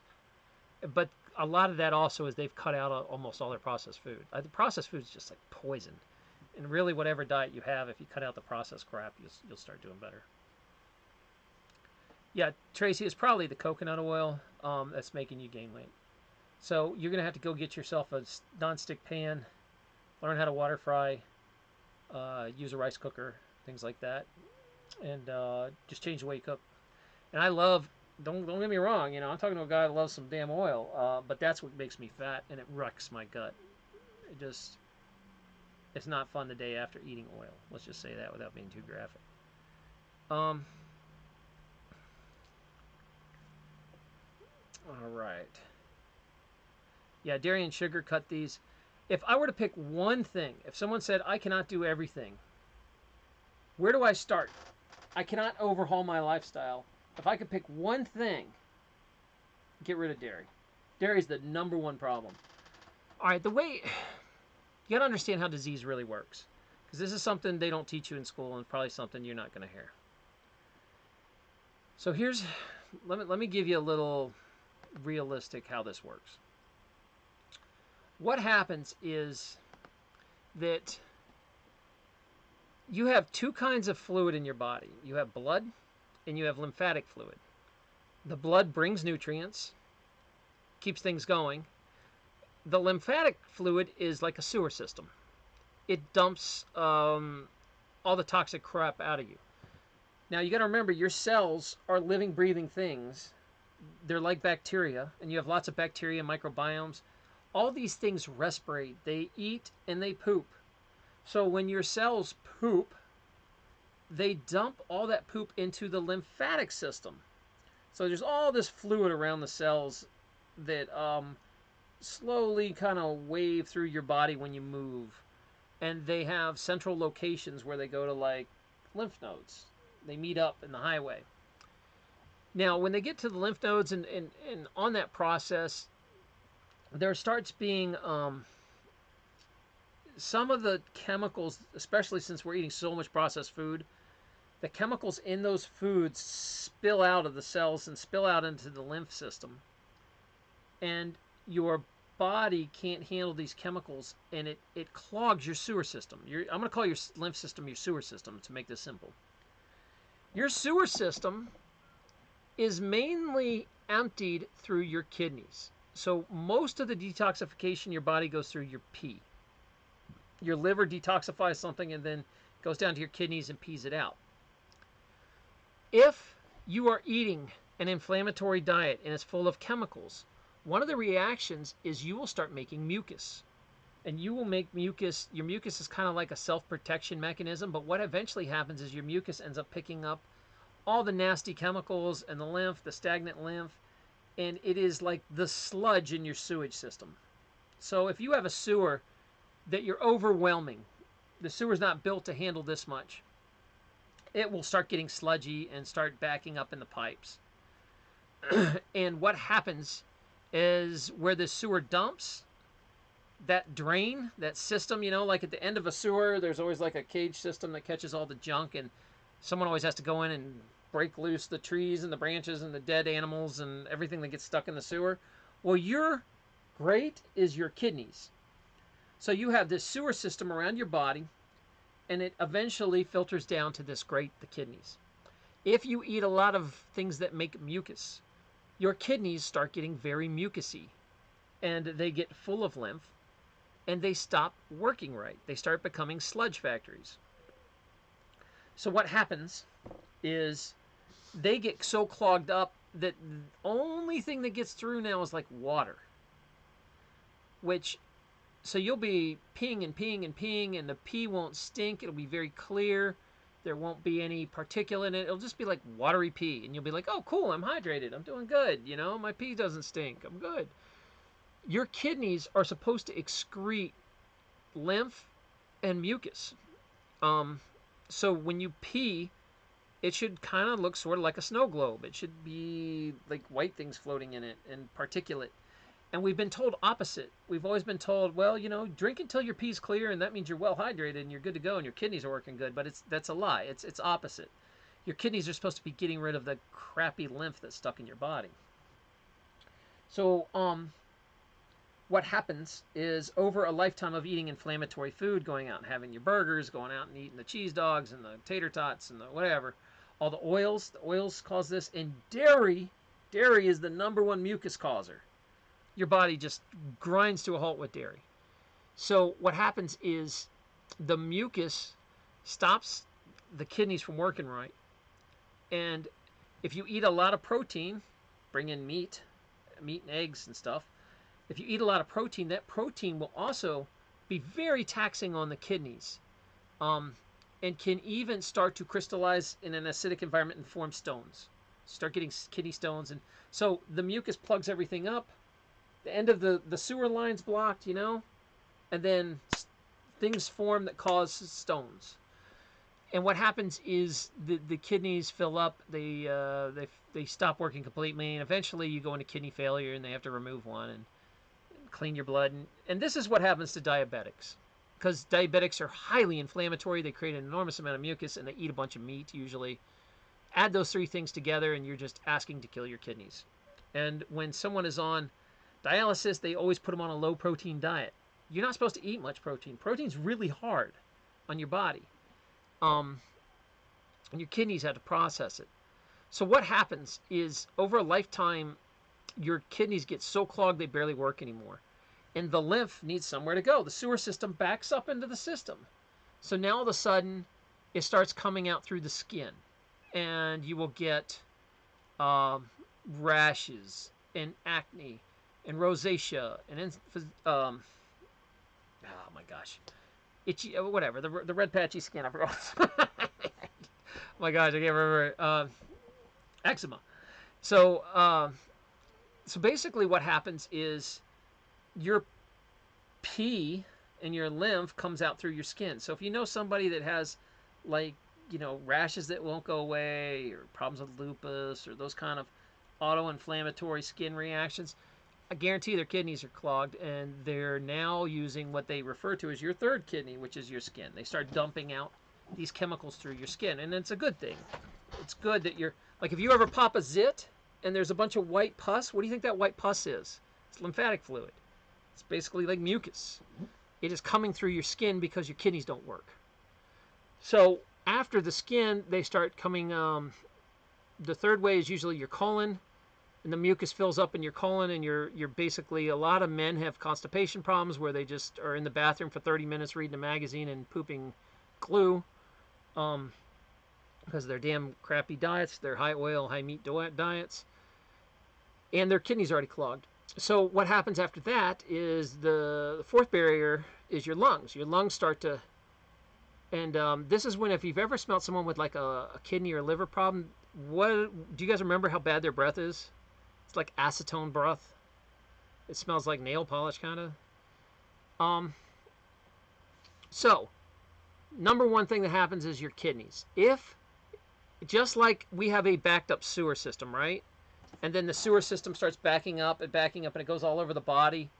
And it starts filling up, and eventually, after it even causes the lungs to stop, you know, doing stuff, it starts dumping fluid in tissue. And you start getting cysts and tumors and big watery, you know, cysts and behind stuff. All that stuff's lymphatic fluid. And you'll see that a lot of old people have to get lymphatic massage, where they're getting their legs rubbed to push all the lymph and all that toxic junk, because their kidneys originally shut down. So, oh yeah, diabetic people get that breath too. Now, in our society, because everybody grows up eating standard American diet, most people have a degree of this. Very few people have kidneys that function right unless they're like young, or unless they're athletes and on a good diet. What you have to work at cutting mucus out of your body. And I will tell a horror story on this before, if you guys are listening, you might want to might want to not be eating, but there's your warning. I did a mucus cleanse where I was trying to cut mucus, and it came out so fast and hard I almost died. And I'm not exaggerating. I could not breathe. The mucus filled my nose and my throat, and I was like having problems getting real breath in. I had to slow down because it came out so hard. You will be shocked how much mucus is in your body, because what happens is the lymphatic fluid, the mucus comes in to deal with the inflammation, and then it stays there, can't get out because your kidneys don't work right. It's full of sludge and other mucus and protein crystals and God knows what else, and the whole thing's jammed. So you have tons of mucus in your body. You have it in your brain. You have, you have it. It's everywhere. Like in your sinuses. I mean, like when you get a cold, you know this. Like it just comes out in waves, and you're like, how is this much mucus coming out of me? When I did like a mucus cleanse, it hit so hard that I actually was sneezing things that looked like marbles, hard mucus. And I was like, how did that even come out of my nose? It was crazy. I was coughing up just like balls of phlegm. It was so gross. But I felt a lot better afterward, but it was way too fast. So you can get yourself in a lot of trouble trying to clean phlegm out of you. Be careful. The smartest way to handle all this... Oh, well, let me finish this story. This is pretty much why disease starts. Imagine yourself that you live in a house, the sewer system's full, but you keep using it. And every time you bathe in the bath, it's the same water. Eventually, your cells just live in this disgusting, polluted environment, and it allows things to break down, and it allows disease to set in. Bacteria is like, oh, all right, man, time to have field day. It's a dirty party in here, so you'll start getting sick. That is the cause and the start of just about every single disease and breakdown in the system. The lymphatic trash, the sewer backs up first. Then all the sickness starts, and the tumors start, and all the chronic disease and all that. So how do you...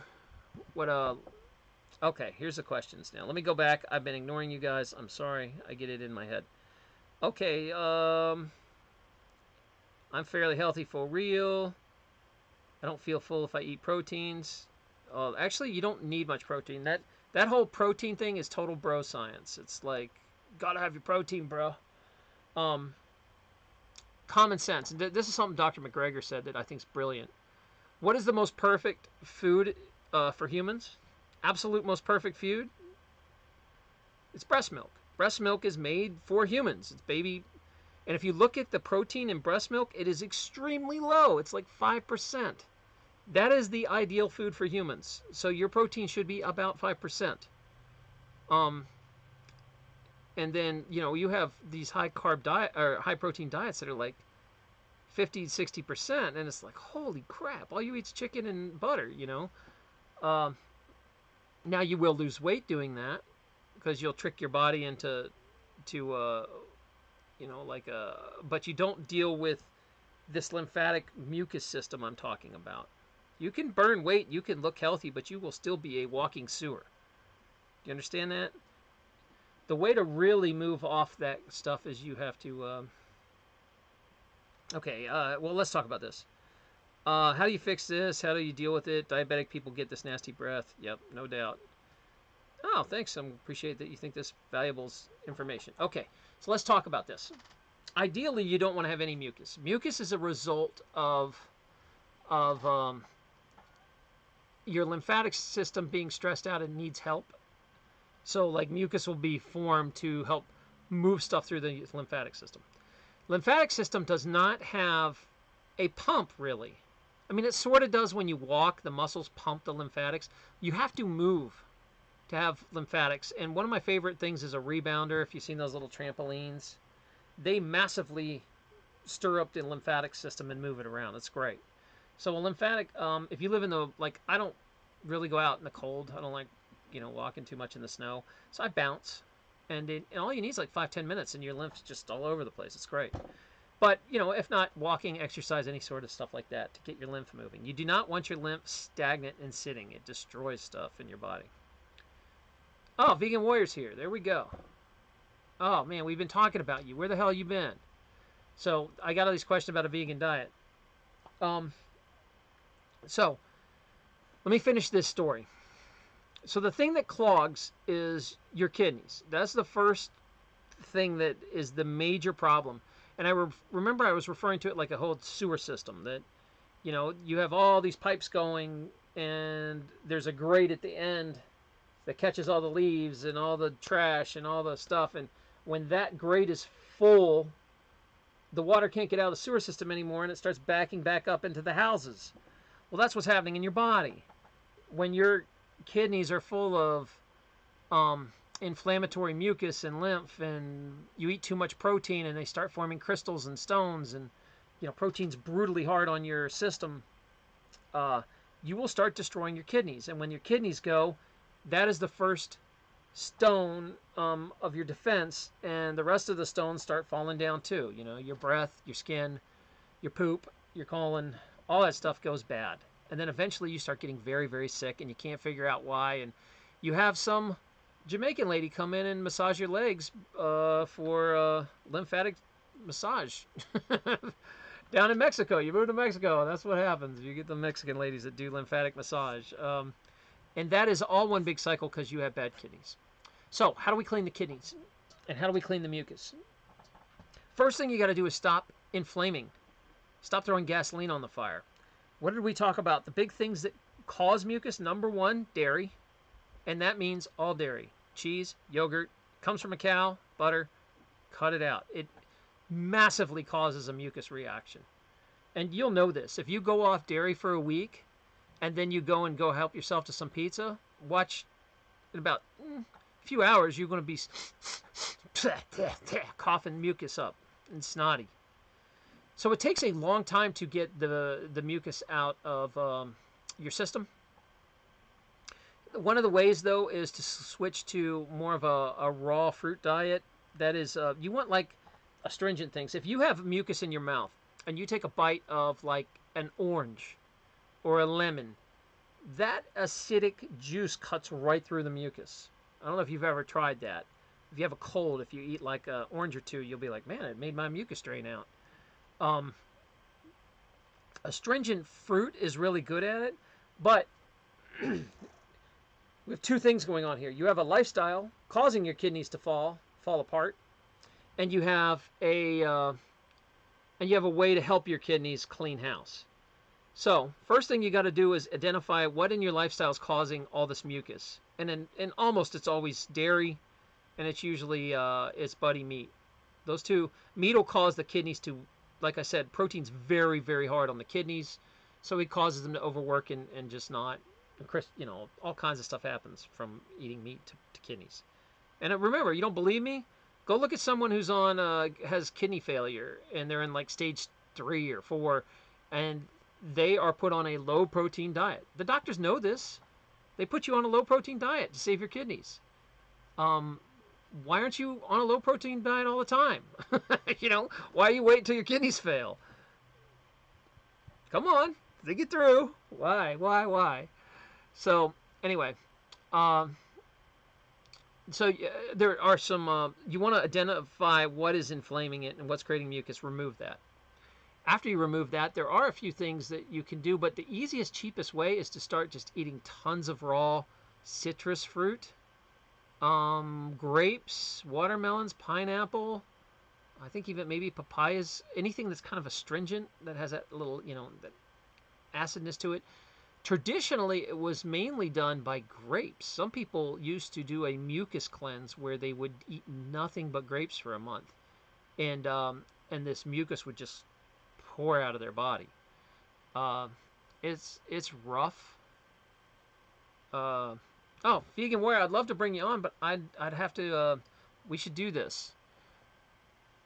So, Vegan, are you around? Do you want to come on for a minute? I can set up a hangout real quick. Let me know. But basically what you missed was that originally I talked about not going to school, and that's a whole, you have to go back to the beginning of the show, which I would love your opinion on that. should probably do this whole show again with vegan here. And then somehow it got into diet, and we talked about. Remember what I said, that a lot of autoimmune issues and a lot of skin, people that have like skin conditions that won't go away, the rashes and eczema and stuff, they are basically peeing out their skin. This lymphatic system too is dumping. If you clean your kidneys up, that stuff starts getting better. People got like little, teenage kids got the acne real bad, the vulgaris. You clean the liver, you clean the kidneys, that stuff gets better. It is a processing problem. Your kidneys are not working, so it's dumping everything out through your skin, and it's nasty. But it's, if you didn't, you'd pretty much die. It's, your body's in crisis mode and dumping trash any way it can get it out of the body. So the other thing I'm a big fan of, obviously, is fasting. Fasting starts to clear mucus out of your body. And it's, I think, the most powerful way to do it is when you relax and stop eating. One, whatever, okay, say you don't know what is inflammatory in your diet. You're like, I don't know why I'm still sick. I don't know why this is happening. I've got bad whatever. The smartest thing you can do is take everything out of your diet. Fast.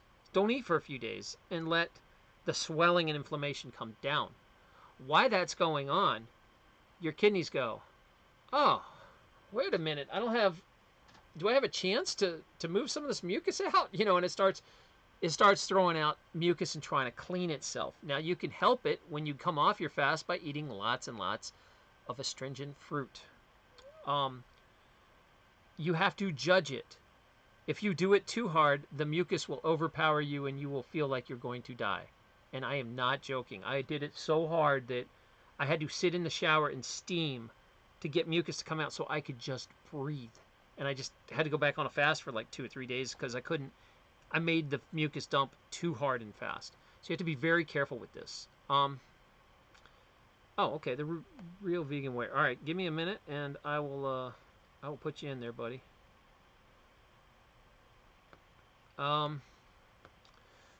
Yeah, I'm going to bring on Vegan Warrior. If you guys can take a break for a sec and talk amongst yourself. It's going to be a minute before I can get Vegan on here. The real Vegan Warrior. So you're not using your old email address anymore, I guess. Okay. Vegan, what you missed also is people were asking why they're gaining weight on a vegan diet. I said it's, for me personally, whenever I go vegetarian on too much oil, I get fat. So I have to really watch the oil. Because people are like, oh, I'm vegetarian, I'm going to cook with coconut oil and olive oil. And I think there's some people that are just really sensitive to oils. Like, I get fat and I feel terrible. So, oh, Jacob Israel, you want to come on too, man? Come on in. We're talking here for a sec. If you're at work. So you missed the beginning of the conversation. I'll go back over it. Was all about if you should tell your kids to go to college. I think college is pointless now. And this is a guy with a hell of a lot of education telling you this. That I think college is played out, and it saddles you in massive debt, and it's just not realistic anymore. And so I did a whole show about that if you want to go back and watch. And then we got into mucus somehow and diets. I don't know how we changed that, but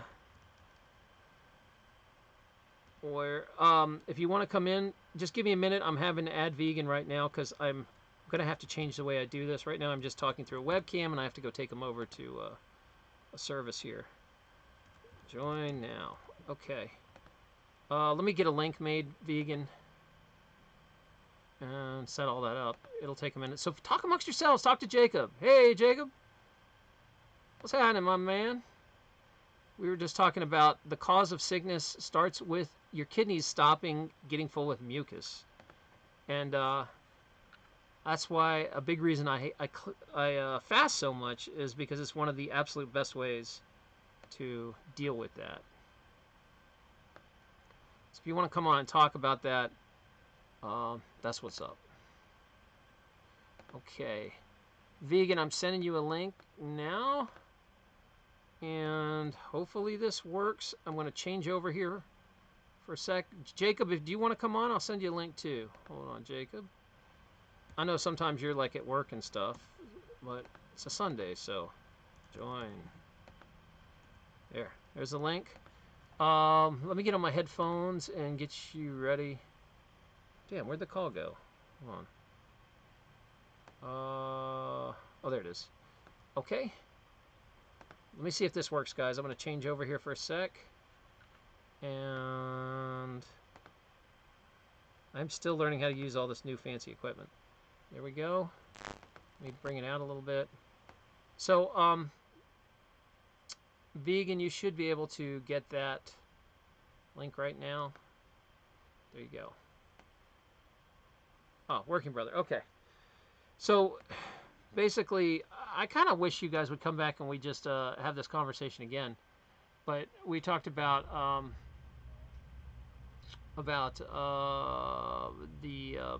if people should go to school anymore. Like, is this just something society rams down kids' throats and makes you feel bad if you don't get a college education?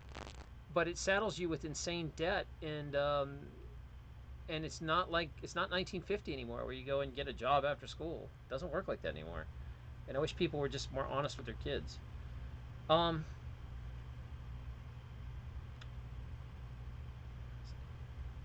wow, Vicky, you did a fast for because I did one on here. All right, Jake, Warrior, you should be good to go. I gotta put a headset on though. Oh, I gotta change my sound too. Hold on, if you're coming in, let me fix that real quick. I hope I didn't plan on having guests. So give me a sec. I gotta change all this to make it work. Otherwise, you won't hear the vegan. Yeah, because I'm not. I would like to be a vegan. I have not gone all the way. I still am not the best about completely controlling my input. I'm getting better. Probably about 90%. There you go. And again, you can look healthy. You can do all these other diets and get ripped and thin, but you might be just like a walking sewer of mucus inside, and you're still sick. You hear of, why does a marathon runner keel over and have a heart attack? Because he's super inflamed inside. Yeah, you can burn fat. You can, put your body in ketosis, but that doesn't mean your kidneys and your river of mucus is out. You've got to, it takes like a year to get mucus out of your body after a lifetime of 44 years of not caring. It takes a while, and it's strict. I mean, it is not easy, but it does. It massively helps things. So, hey, sorry to see you leave, Dave. Thanks, I appreciate you hanging out. I wish I knew how to fix a Honda. Mariana, nice to see you. And all right, I'm trying to get Vegan Warrior on. I'm waiting on him, so hopefully he appears here in a minute. I know a lot about inflammation, Crohn's, ankylosing spondylitis. Do you think fasting will help? Hell yeah. All right. You might have missed why that is happening. So with autoimmune diseases, they do not usually get triggered until you're compromised inside. So you might be carrying a gene, but you're most likely, because I see a lot of ankylosing spondylitis in my practice, and there's a good chance that if you can calm your whole entire systemic inflammation down, that everything else will start getting better and the symptoms will get a lot better. And a lot of that is cleaning your kidneys and getting the mucus out of your lymph and getting your sewer system working right, so everything else doesn't act up. So Vegan Warrior's on the show. Vegan, say hi, and if you guys will give me an update if you can hear him, make sure the volume's working. Vegan, can you talk for a minute? Hey. Yeah, I got you. Sure. What's going on, Doc? How you doing, brother? Man, I miss you. How you been? You want to add your 2 cents to anything on here as far as if you think college is a scam, or if you want to talk about vegan diets, because I had questions and I am not that qualified as far as why do people gain weight on a vegetarian vegan diet? What is the mistakes where people try it? They say they feel better, but then they get 10, 20 pounds fatter. Wow. Yeah. 2 topics that are near and dear to my heart. Well, let's start with the vegan stuff. The vegan stuff is it's multi-tiered. There's a lot of different stuff with the vegan stuff. One, a lot of people don't understand that there's different types of vegans. All right, that you have the raw foodists, which is probably the healthiest. Then you have people that would do um, majority raw food, but let's say they have a processed food meal in the evening. I think it's called, damn, I'm forgetting the name You of talk it. about the raw till four guys. Raw to four. Yeah, Yeah. exactly. Raw to four. Then you have some that are ethical who just pretty much don't want to be involved in eating any type of animal flesh or their byproducts. Then you have some that are just, it's all about taste. They don't want to eat animal flesh, but they'll eat anything on the market that tastes good. And the way it's been marketed in the last 5 or so years is that as long as you're not eating animal flesh, you're okay. And that's kind of deceptive because there's a lot of vegan foods that are unhealthy. Yeah, that's how I Um, got fat. Is I was a junk food vegetarian. I mean, I was just eating. I swapped one processed food for another processed food. You know. exactly, exactly. So I think the common denominator with the weight gain with a lot of vegans is the fact that is the processed foods because the processed foods are man-made. And to get them to get this food to taste well, they have to add tons of sugar, high fructose corn syrup, and other ingredients. And those are the very things that add to weight gain. So you might think that you're on a healthier diet when you're eating vegan processed foods, but in all actuality, you may be creating even more inflammation. Um, now, what I like to say is you can use it as a stepping stone and let your diet evolve. I think the ideal scenario is to get a healthy balance that you can live with. But I think the end state as we age, you should eat more raw than anything because raw foods come from nature. It comes from, if you're religious, God. That's the food that's been provided to sustain us. Yeah, The more man puts his hands into it, the worse it becomes. It appears. and I think across the board, it doesn't matter what diet you're on. Most people are going to agree processed food's not good for you. I mean, it doesn't matter. Right. It's not like that's a big argumentative point. Most people are like, yeah, I know. I just am addicted to it, and I love my Captain Crunch or whatever the hell it is. So Right. yeah, you can be vegan and still eat Captain Crunch, right? So it doesn't Yeah. mean you're healthy. You Yeah. gotta, you Yeah. gotta. If it doesn't have the meat, dairy, or eggs, it's pretty much vegan. Oreo cookies are vegan. Yeah, that's. So I guess if you had a diet, you could say you eat nothing but Oreos and be vegan. And I had the problem. I Right. ate too much junk food. I knew I did. I did it anyway. But I'm doing a lot better fasting and adding a lot more vegetables. So if you eat a lot of vegetables and fruit, the cravings for the bad food slows down a lot. Like you're starting to give your Yeah. body what it wants. Yeah. But a lot of it's processed now too. And then you still got the factor of GMOs, genetically modified organisms, the pesticides. You have so many other things against you, even if you just eat natural foods. So it's like they're pushing the bar, they're raising the bar. Just stopping to eat meat, dairy, and eggs isn't enough anymore. Now you got to raise the bar a little higher if you want optimal health. Yeah, because it used to be an idea of you'll hear this that it was what you eat, and now it's also not just that. It's the reason people are obese too is a lot of it is toxicity, and I know that sounds like a lot of people are really argumentative about that. They're like, "Oh, that's BS."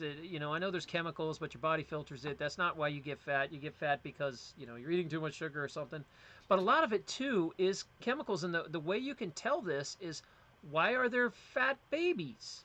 And Right. when they do these tests, they'll test the mother's umbilical cord, and there'll be 300 different chemicals that can disrupt hormones in this baby's umbilical cord that the mother is feeding this baby all these endocrine disruptors. And it's like, Right. so these babies come out fat, like super obese kids, and it's not just genetic. It's you poisoned your baby because you were eating a bunch of crap when you were pregnant. Exactly. Yeah. Exactly. I mean, the offspring is basically consuming what the mother consumes. So the toxicity is very real. And you were talking about kidneys earlier. Um, Once your kidneys go, you're just a few steps away from chronic illness and disease because your filters. Your kidneys are filters. I call them distillers, natural distillers to cleanse your blood. So if your kidneys are not working properly, all that junk that you consume, where does it go?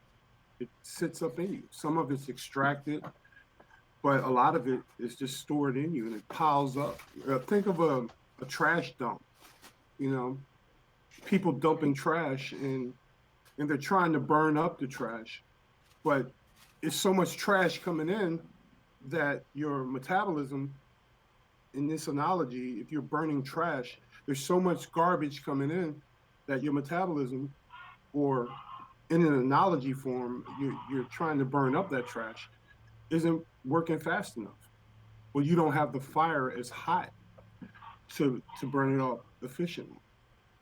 That's the way I look at it. So That's a good way.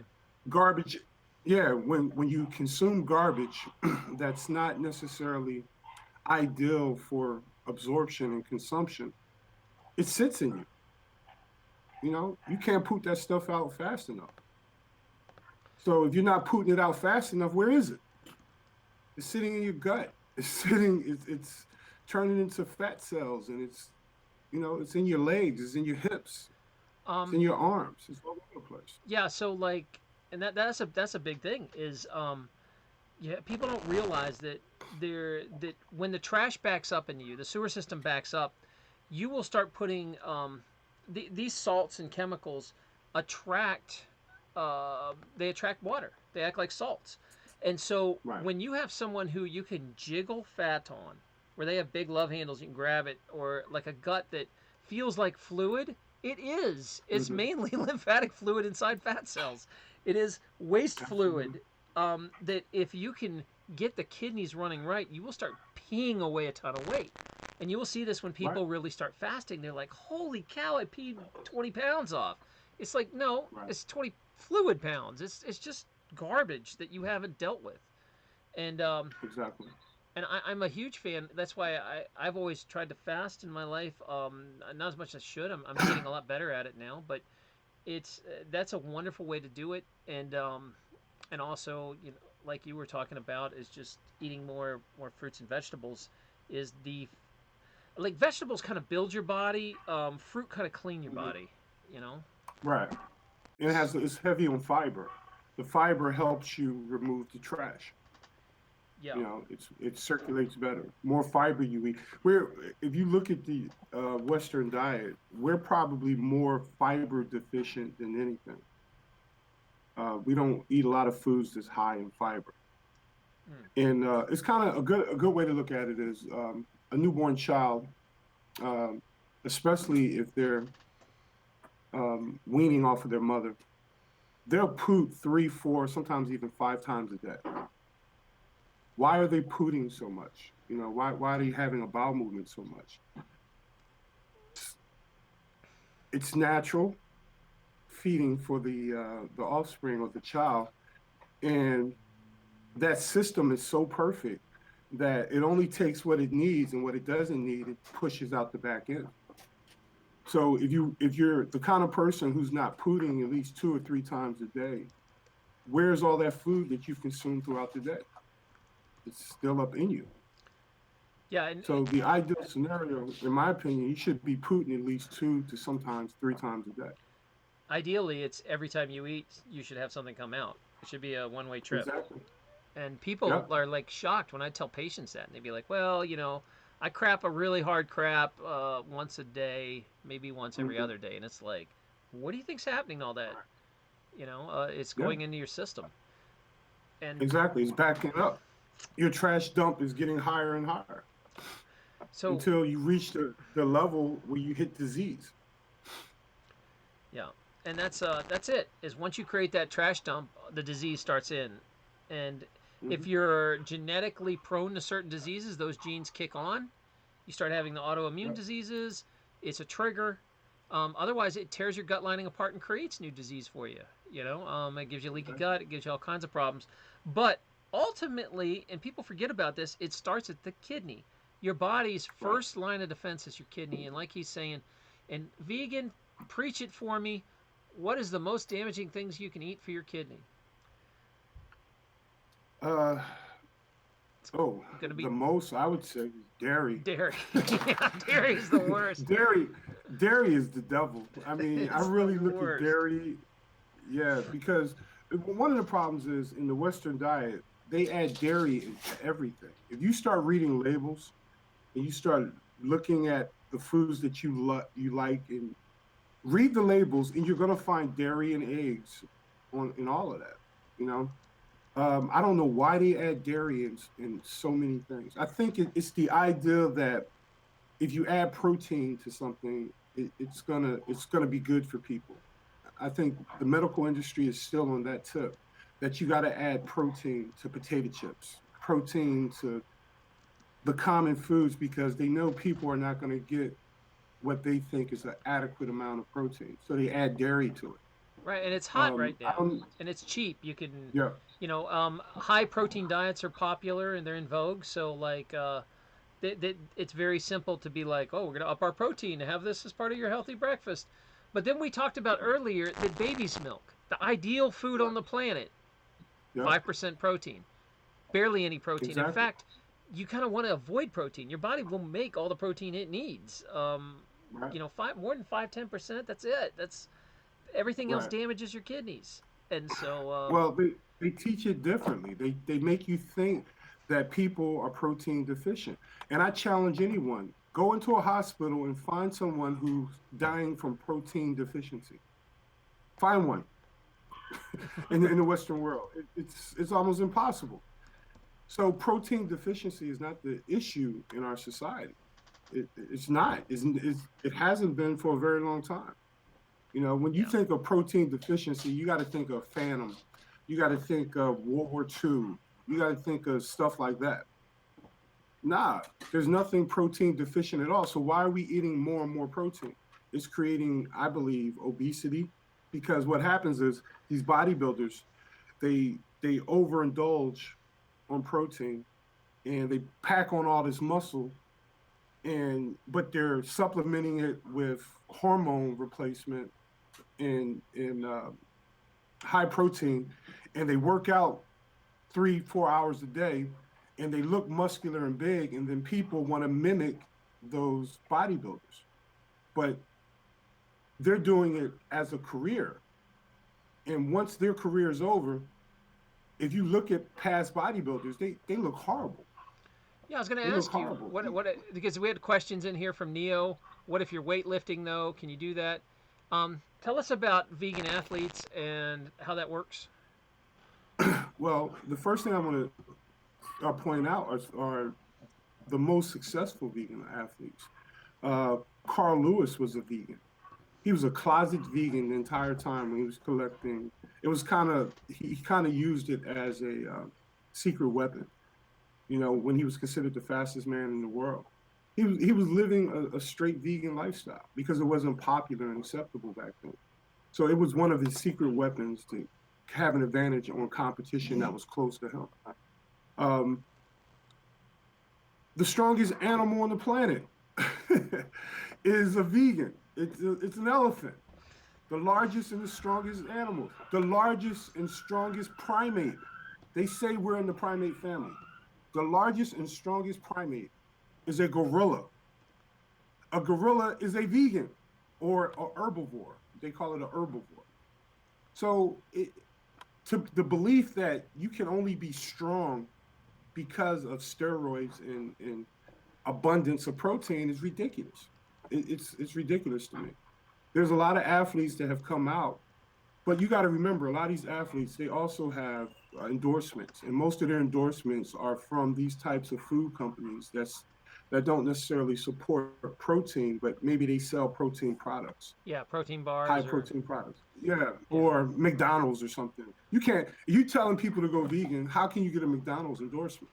you Right. know, so a lot of these celebrities and these other people, they're not going to come out. And I think in Hollywood, the secret diet for years has been the vegan diet. When you ever watch some of your favorite actors, they gain all this weight and then they appear skinny on certain roles.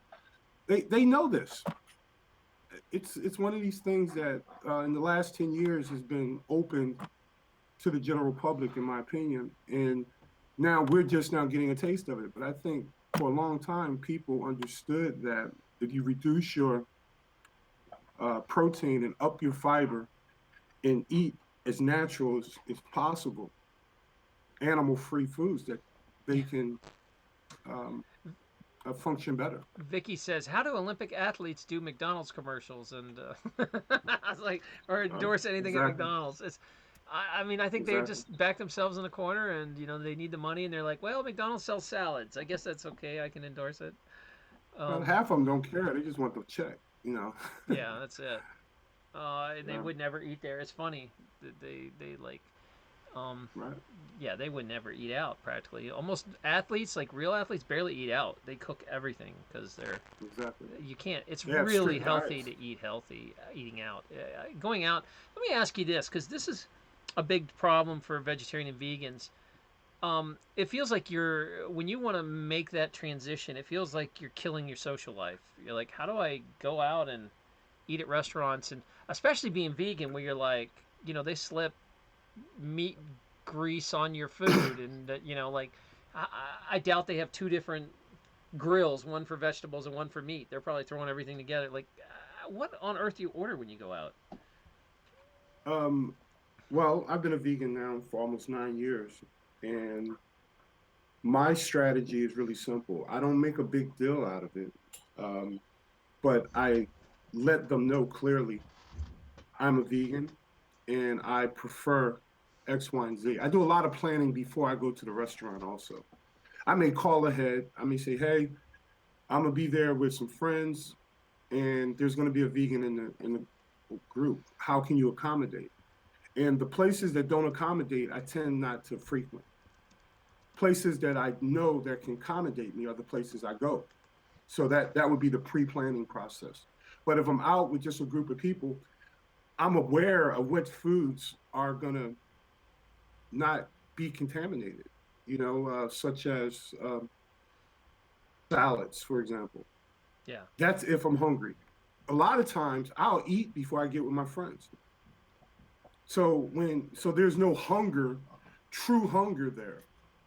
got it. So if I meet with some friends at a bar or something, and I would say, no, I'll just have something to drink. I don't need any food today because I know they're not going to accommodate my lifestyle. And So I don't that's make a big deal out of it. It's just that I'm prepared for it, are you at this and point? All your friends are cool with you. They don't give you crap about it anymore. But like, if someone's new at it and they go to their first Thanksgiving and their family's around and they're like, I can't believe you're not going to eat mm-hmm, grandma's lasagna and roasted turkey. I mean, like the very first transition, you get a mm-hmm, lot of crap from people, man. They get mad when you stop eating their food. And I don't know what right. that's about. You'd think they'd be supportive, but I don't know. Well, it's all about you staying consistent. If you're consistently coming to that person's house and not accepting their food, eventually they're going to make an adjustment if they still want you to attend. You know what I mean? They're going to say, and I get this all the time. I just had this the other day for Thanksgiving. Hey, you and Michelle, y'all can come over and we're going to have, I'm not going to have very many vegan options. So they're thinking about me because I've rejected their food so many times that they don't want another rejection. Got it. So um, a lot of times, if we're going to Thanksgiving like we did this year, we're bringing food. And now I have people there eating my food as much as they're eating the hostess's food. So I make sure there's a vegan section at any dinner party that I attend by either bringing food or eating before I come, or it's I'm not going to suffer because other people choose to suffer. That's the Right. way I look at it. We got some comments. But Oh, go ahead. Sorry, go ahead. yeah, Some uh, comments. Go ahead and finish. Sorry, buddy. Yeah. No, you're good. Um, but at the same time, you can't take it personal. You know, a lot of younger vegans, it's like they're really impacted by the social scene. You know, you got to get over that. And once you get over that, it's kind of like, yeah, yeah, yeah. Make your vegan jokes. You got your vegan jokes. You got them out. Okay, let's keep it moving. But the one thing I always get when I'm in a family gathering is, damn, you're looking good. You know, Yeah. damn, you're looking healthy. Or mom is now on high blood pressure medicine. And what happens is over time, people start quietly asking, well, tell me a little bit more about that vegan diet. Because when they get pushed in a corner and it's time for them to take the medications or make a life-changing decision, they want to talk to the vegan in the family, you know? That's And that's happened to me a number of times. I could definitely see that happening. And we have some comments here. Far North Weaver, his kid's going to college. He's pre med, neurology, 148 IQ. That's good. And we're not vegan. Yep. We eat meat every day. Veggies are homegrown. The meat comes from organic farm. Yeah, I'm not here preaching veganism at you. You know, everybody's on their own path, and if that's what you're doing, that's what you're doing. But we were Right. talking earlier about how to clean the mucus out of your kidneys and the reason your lymphatic system backs up, and you can't do that eating meat. Sorry, can't be done. Mm-hmm. You know, Right. it has to be an anti-inflammatory diet. So, like vegans saying, um, the reason a lot of people get in this lifestyle is because they're sick and they have to. And Right. it is kind of like the last ditch effort of, okay, the party's over. I guess I now have to eat like vegetables. And if you live a pretty relatively healthy lifestyle, you know, you can go for that for a while. But we were talking about something very specific, and that's why I brought him on, was um, how bad dairy clogs your kidneys. And if you eat dairy, if Right. you have mucus, if you wake up in the morning and you're hucking, you got mucus in your Mm-hmm. body. It's starting or it's already going. It's just a matter of time Right. because you will see skinny people, bodybuilders, marathon runners turn over and die Mm-hmm. of a heart attack because their body's Yep. still highly inflammatory. And the facts are the facts. Eating meat and dairy make your body inflammatory. Sorry, Right. it's the way it is, man. So Absolutely. that's all it is you can still eat a healthy lifestyle and you can eat the meat you want, but just be aware that it's going to create inflammation in your body. Yeah. And unlike what most people don't realize, heart attacks are not normal. I mean, you should not die from a heart attack, in my opinion. You shouldn't have heart disease. You shouldn't get cancer. These things should not happen. See, I think our society has is happening so much that we're accepting it as natural. That's not natural. So even if you are a relatively thin person and all of a sudden at 40 years old you're having a heart attack, it, you got to look at your diet. You don't ever ignore your diet. Your diet is, in my opinion, is the first thing you should look at if you have any form of illness. You know, in my opinion.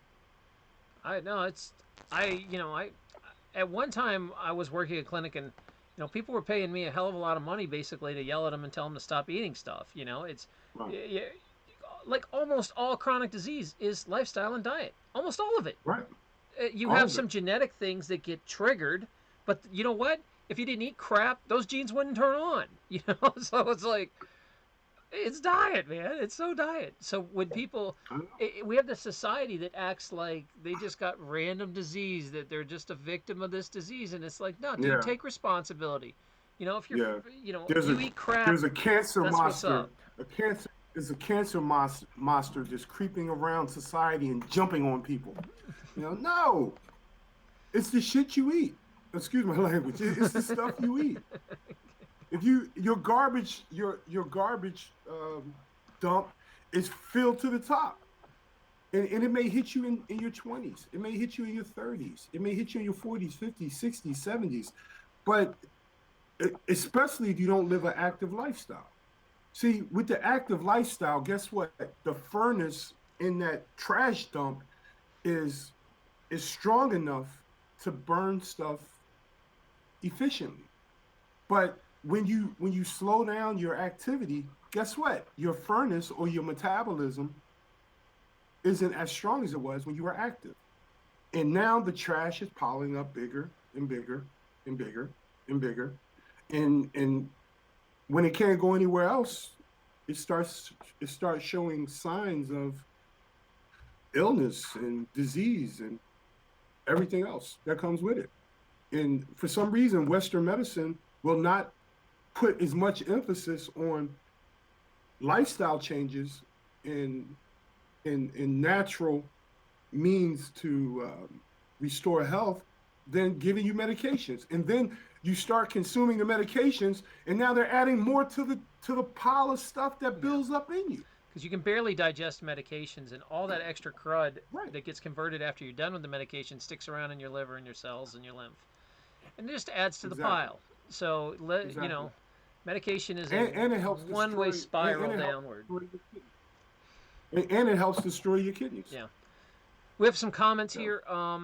Okay, so Vicky was talking earlier about some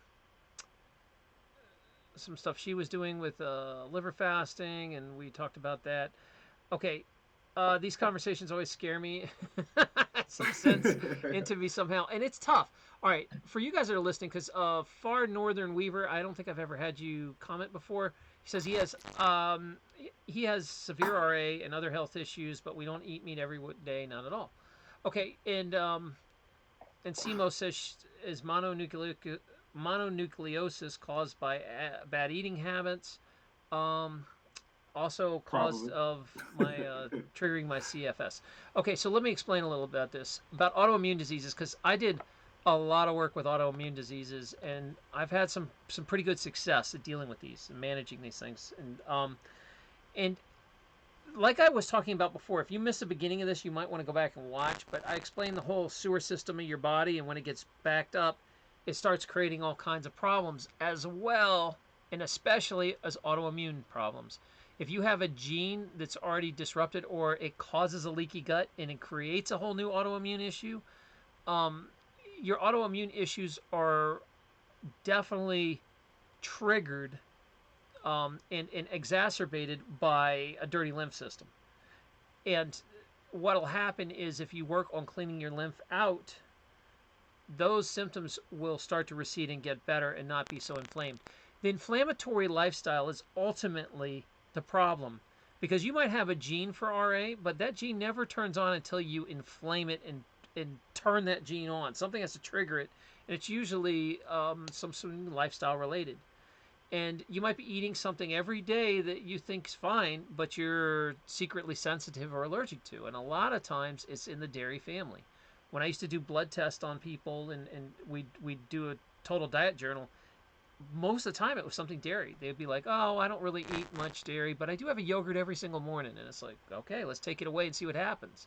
And their ankylosing spondylitis would start, their symptoms would get better, or their RA would start going away, or their rashes would start going away. And if you really work on cleaning the system and let the kidneys come back online to do their filtering job and pee away all this lymphatic trash in you, it takes the irritation away from all these autoimmune diseases. So when she's asking, also, Simo was like, "Well, is mononucleosis caused by this?" It's not caused, but it's a if you have a trash dump of a body where you're highly acidic and you create an environment where mononucleosis comes in. It's like, hey man, it's a party in here, let's set up shop. You could We're exposed to countless bacteria and viruses every day. How come you didn't get it before? How come people get sick? It's because their immune system's compromised, and a big reason that immune system, an average reason, is because they have a dirty lymph system, period. I mean, it starts with a dirty lymph system that weakens the system, and then they're reactive to everything. You want to watch someone's allergies get better? Clean their lymph system. Allergies are an immune system response, an overactive immune system that's going crazy and it's pissed off. And you want to talk about asthma and allergies? I used to have all that stuff, and as I worked on my lymph, it got better and better and went away. All right, let me give you back to vegan. Vegan, you want to throw something in here? Um, sure. I mean, guys, I think this stuff is not rocket science. I mean, when you sit back and you actually think about what you're doing, um, in reference to your consumption. Like a lot of us are driven by the taste of our food. If it tastes good, I'll eat it. And I grew up that way, and that's how I used to eat for a long time. When you start looking at food as nutrients and you start learning what your body needs to survive and to function properly, it opens up a whole new world, because then you'll find that a lot of the things that you typically eat, that you were raised eating, isn't nutritious, and it's not productive. It doesn't help your system. It may satisfy your cravings, it may satisfy your hunger, but it doesn't necessarily provide you adequate nutrition. A hamburger does not give you adequate nutrition. And we all love hamburgers because it's American pastime. You eat a hamburger, cheeseburger, French fries. You can't have a hamburger without your French fries. And if you get a nice tall Coke, it's the perfect meal. That's how we were raised. But none of that stuff is nutritious. And over time, and I'm emphasizing over time, it will tear down your system and you will become ill. It's that simple. See, when you get to a certain age, you can't continue to eat like you're 15 and 16. Some of us eat like we're still children. And I'm not saying children should eat this way, but children tend to have the means to expunge this stuff a lot easier than we do. And I just think it's time for us to mature, not only as human beings, but mature in our consumption. A lot of people are not mature in their consumptions. They're eating like they're 10 years old or 15 years old or 20 years old, and they think it's okay. And then when they get sick, instead of addressing that immature consumption, take drugs to balance out that poor consumption. And that's what I had to learn. And once I learned that, I got healthier. That It's really simple, guys. This is not hard. that is the truth stick, and it hurts to hear because who doesn't love junk food? Who doesn't love eating like they're 15 years old? And you kind of come to the realization that okay, I Right. filled my body up with 30 years of trash that maybe I can't eat like that anymore. I have to clean my body Right. out, and people don't realize that the it's so important to get the lymphatics working again and get your kidneys working and draining the stuff that you're supposed to. And this is kind of like a side note. If you want to tell if your kidneys are working right, pee in a jar, right? Have you ever done this, vegan? You pee in a jar, and Mm-hmm. it should look like there's a snow globe or a white particulate, or even looks like there's a mucus line on the bottom. Now, assuming you don't Absolutely. have like a severe infection or something, you should have particulate and mucus on the bottom if your kidneys are doing their job. But we're told the opposite. Like, in school and stuff, they were teaching us that Right. you drink water and you drink until your pee is clean and it doesn't stink and there's no particulates. That means you're really well hydrated. But if your Mm-hmm. kidneys, if you've been eating an American diet for, 30 years, your kidneys are clogged probably. And so Right. all that's getting through is water, and it's not doing its job in removing all the mucus and white sludge and the lymphatics. You will actually see it in your pee. If you don't know what I'm talking about, go Google, like, kidney cleanse or something and jar and see what comes Right. out. And you'll see people holding up their pee jars, and a third of it is just white mucusy looking stuff. That's supposed Right. to happen. You are supposed to be peeing mucus and peeing particulate out, and your kidneys are supposed to be clean. If that's not happening, your kidneys are jacked, man. They're not working right. Right. Okay, sorry, that was my side note. Absolutely. No, no, that's a very good point. It's a reason why every time you go to the doctor, the doctor wants you to pee in a cup. You know, just by looking at your urine, they can detect a lot of issues. And why? Because your kidneys, right? Doc, you correct me on any of this stuff. Now you're doing great. If Yeah, your kidneys act as a filter. It's filtrating your blood, right? It's cleaning your blood. So imagine um, a filtration, like kind of like a coffee maker, right? So you put the coffee, the hell you call it, The filter. filter. You put the coffee filter and you put coffee in it, and then you run the water in it, and the coffee itself doesn't get in the water. It just, you now have a fresh cup of coffee. Yeah. That stuff that was captured, that's the waste material that goes to the bowels. Am I right, Doc? Well, the first thing it does is pee out the kidneys. Your kidneys try to move the waste first. Then the bowels are like Okay. second in line. So Right. your body mainly moves waste through kidneys, through skin, through bowels, through lungs. And And also through breathing. Right. yeah, Yeah, breathing. lungs are like what we were talking about that earlier. When people start to having liver problems or they start having diabetes, you'll smell their breath and it smells like cat food, or acetone. It smells like nail polish. It is Right. trying to, its last ditch effort to push out toxins any way it can, and it's throwing some out by gas. Um, Right. yeah, and I explained this earlier. It was kind of like a sewer system in your body. All right, real quick, if you're coming in late, I'll do the 1 minute breakdown. You have two different kind of fluids. Oh, yeah, there you go. Um, you have two different kind of fluids in your body. You have blood and you have lymph. And what happens is the lymph is your sewer system. Your blood is kind of like brings your nutrients in and everything you need to live. So your blood Right. gives it to cells. Cells pee and poop. They dump it into the lymph, and the sewer takes it away. Well, what Right. happens is that end of the sewer is the kidneys. That's the last filtration system, and it's kind of like in the end of a sewer grate. It's kind of like a grate, and Right. things either pass through it or they get stuck and get sent out to pee. So your body either reabsorbs Okay. the water or it sends it out Right. towards the urine. And what happens is those cells that act kind of like a web start getting clogged with stagnant lymph fluid and Right. lots of mucus, and it is the first thing to shut down. Once that gets clogged, and especially if you eat a lot of protein, welcome meat and eggs, if you start eating a lot of protein, protein's very hard on your kidneys and will actually start to form stones. So that's how you start getting kidney Exactly. stones. The, the, Kidney stones.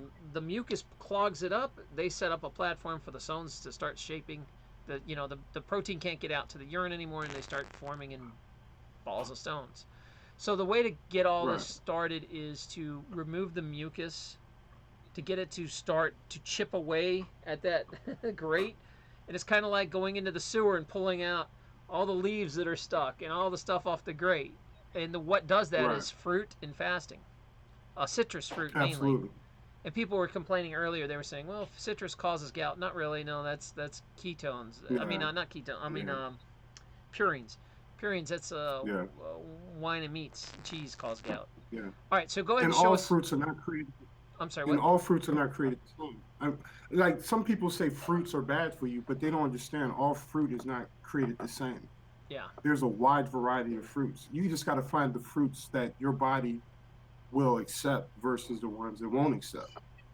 So don't give up on fruits. There's thousands and thousands of different types of fruit that you can consume that are healthy for you, that has antioxidants and other great things, phytonutrients and stuff like that.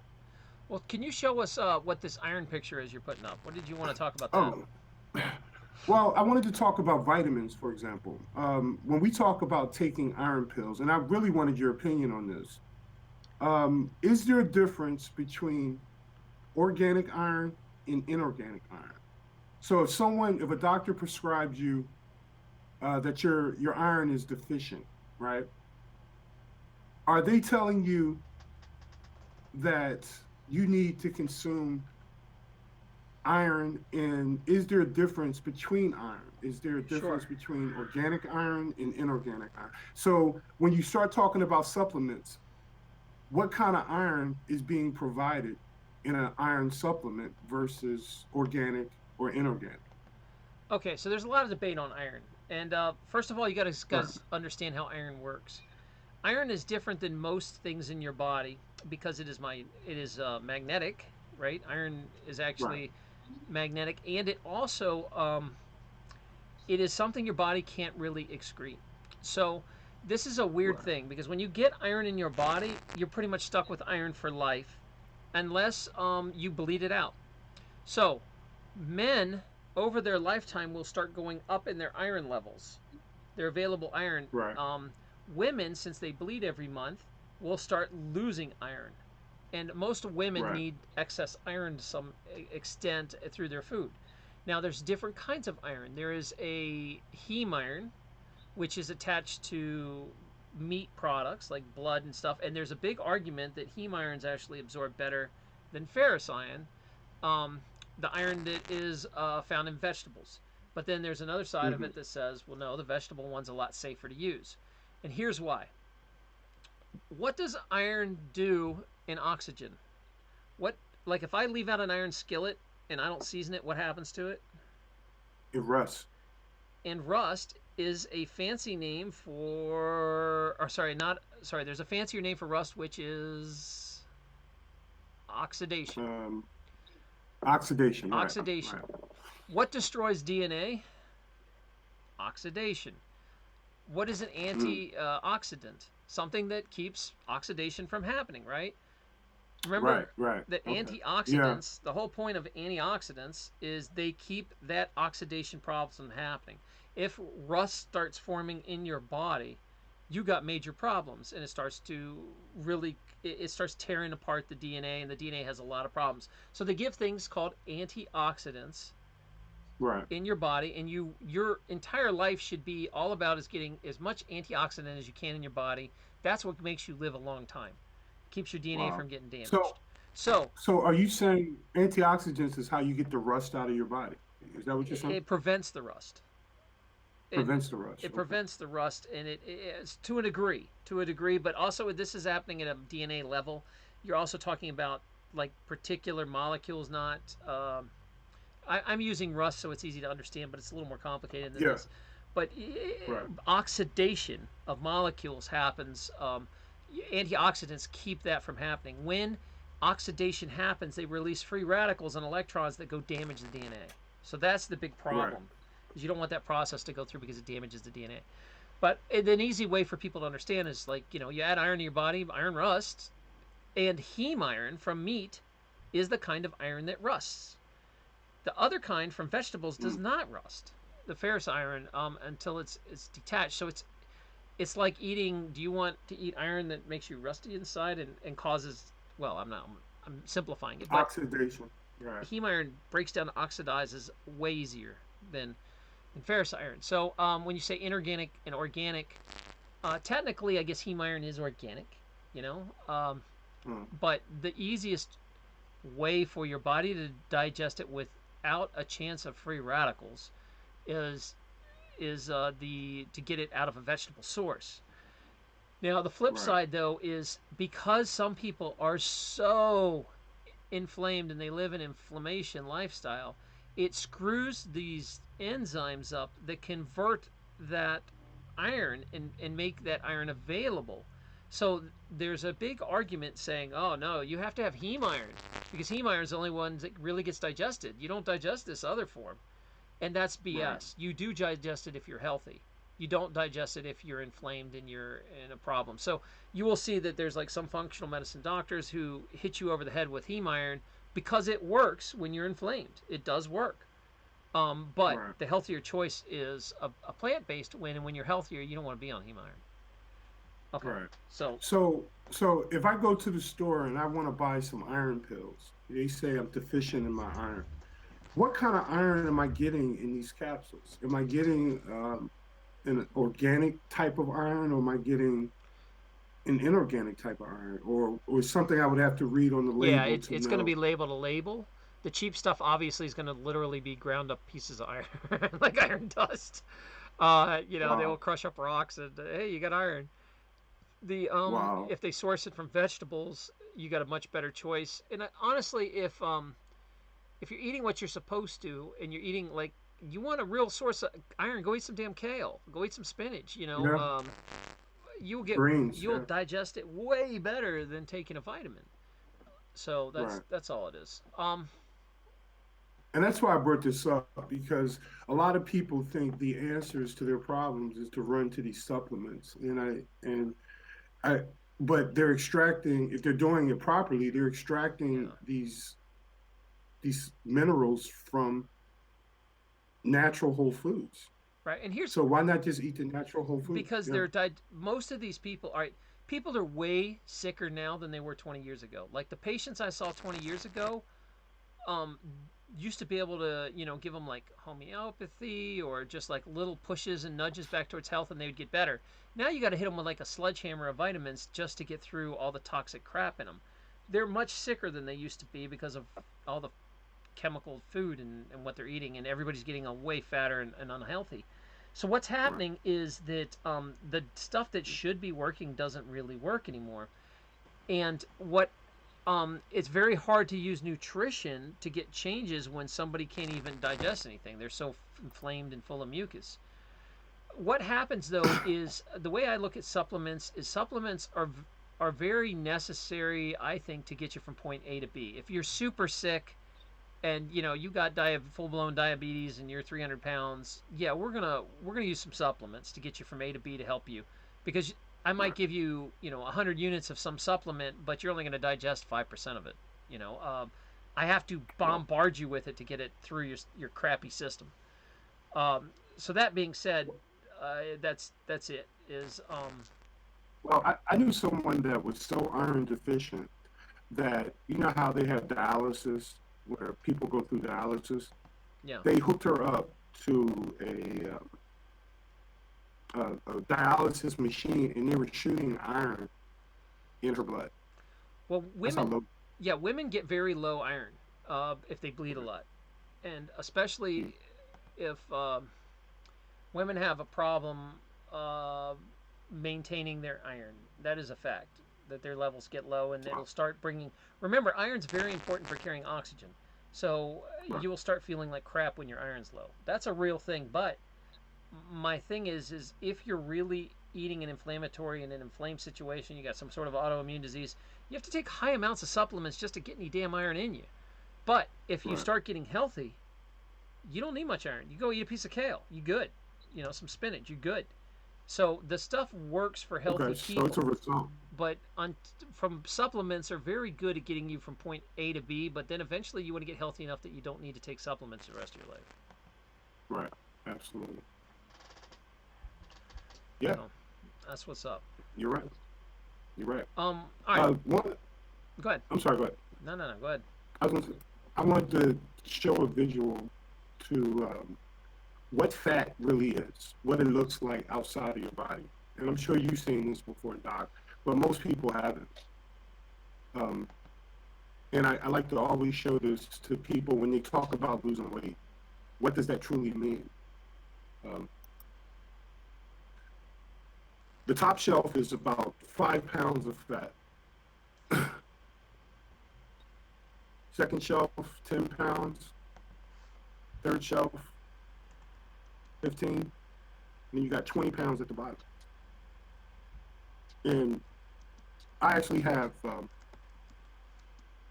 a fat that I've gotten from a butcher that we weighed and then we kind of froze. And we use it as an example. You put it in front of people. You tell me you want to lose 15 pounds, this is what you want removed from your body. Now, the crazy part about fat, it's not all concentrated in one place. It's spread all over your body, you know. And a lot of people say, well, I just want my stomach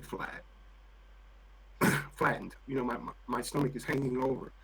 But when you go into a fat burning process, it doesn't work that way. You just don't target the gut. You know, you target overall reduction of your concentrated fat that you carry on your frame. And it may come off your legs first. It may come off your arms first. It may depends. It just depends on how that process works for the individual. It's very individualized. So a lot of these workout programs that say, you know, you do sit-ups every single day and your waist is just going to naturally trim up. It doesn't work that way. When you go to lose weight, you first need to understand that you may lose weight in places that you never even considered first. It just depends, you know. Everyone's a little different. So I like to show an example of what 5 pounds of fat looks like inside of you, concentrated. What do you think? It's crazy to see that. It blows me away too when you actually pick up how heavy 20 pounds like of meat is or Yeah. fat, and you're like, holy crap, I just lost this. It's amazing. Vegan, I had some complaints. Your audio's breaking up and it's all staticky. I don't know if you can Oh, that's wiggle your mic or something. yeah. I'm gonna try. Or rejoin Yeah, chat. you can hear me, but you can hear me good, or It's real staticky. uh, I don't know if you need to whatever your mic is, tap wherever it's at, or join, yeah. drop out and join again. It's fine. How about now? Go ahead. Any better? No, it's still a little staticky. What if I take it completely out? Can you hear me now? No, I don't know what that is. Just drop out and rejoin real quick. I think maybe it's just a Oh, connection issue. all Um, right. I'll talk for a minute while he's gone, but that's an amazing picture. Like it blows me away when you see that, and people.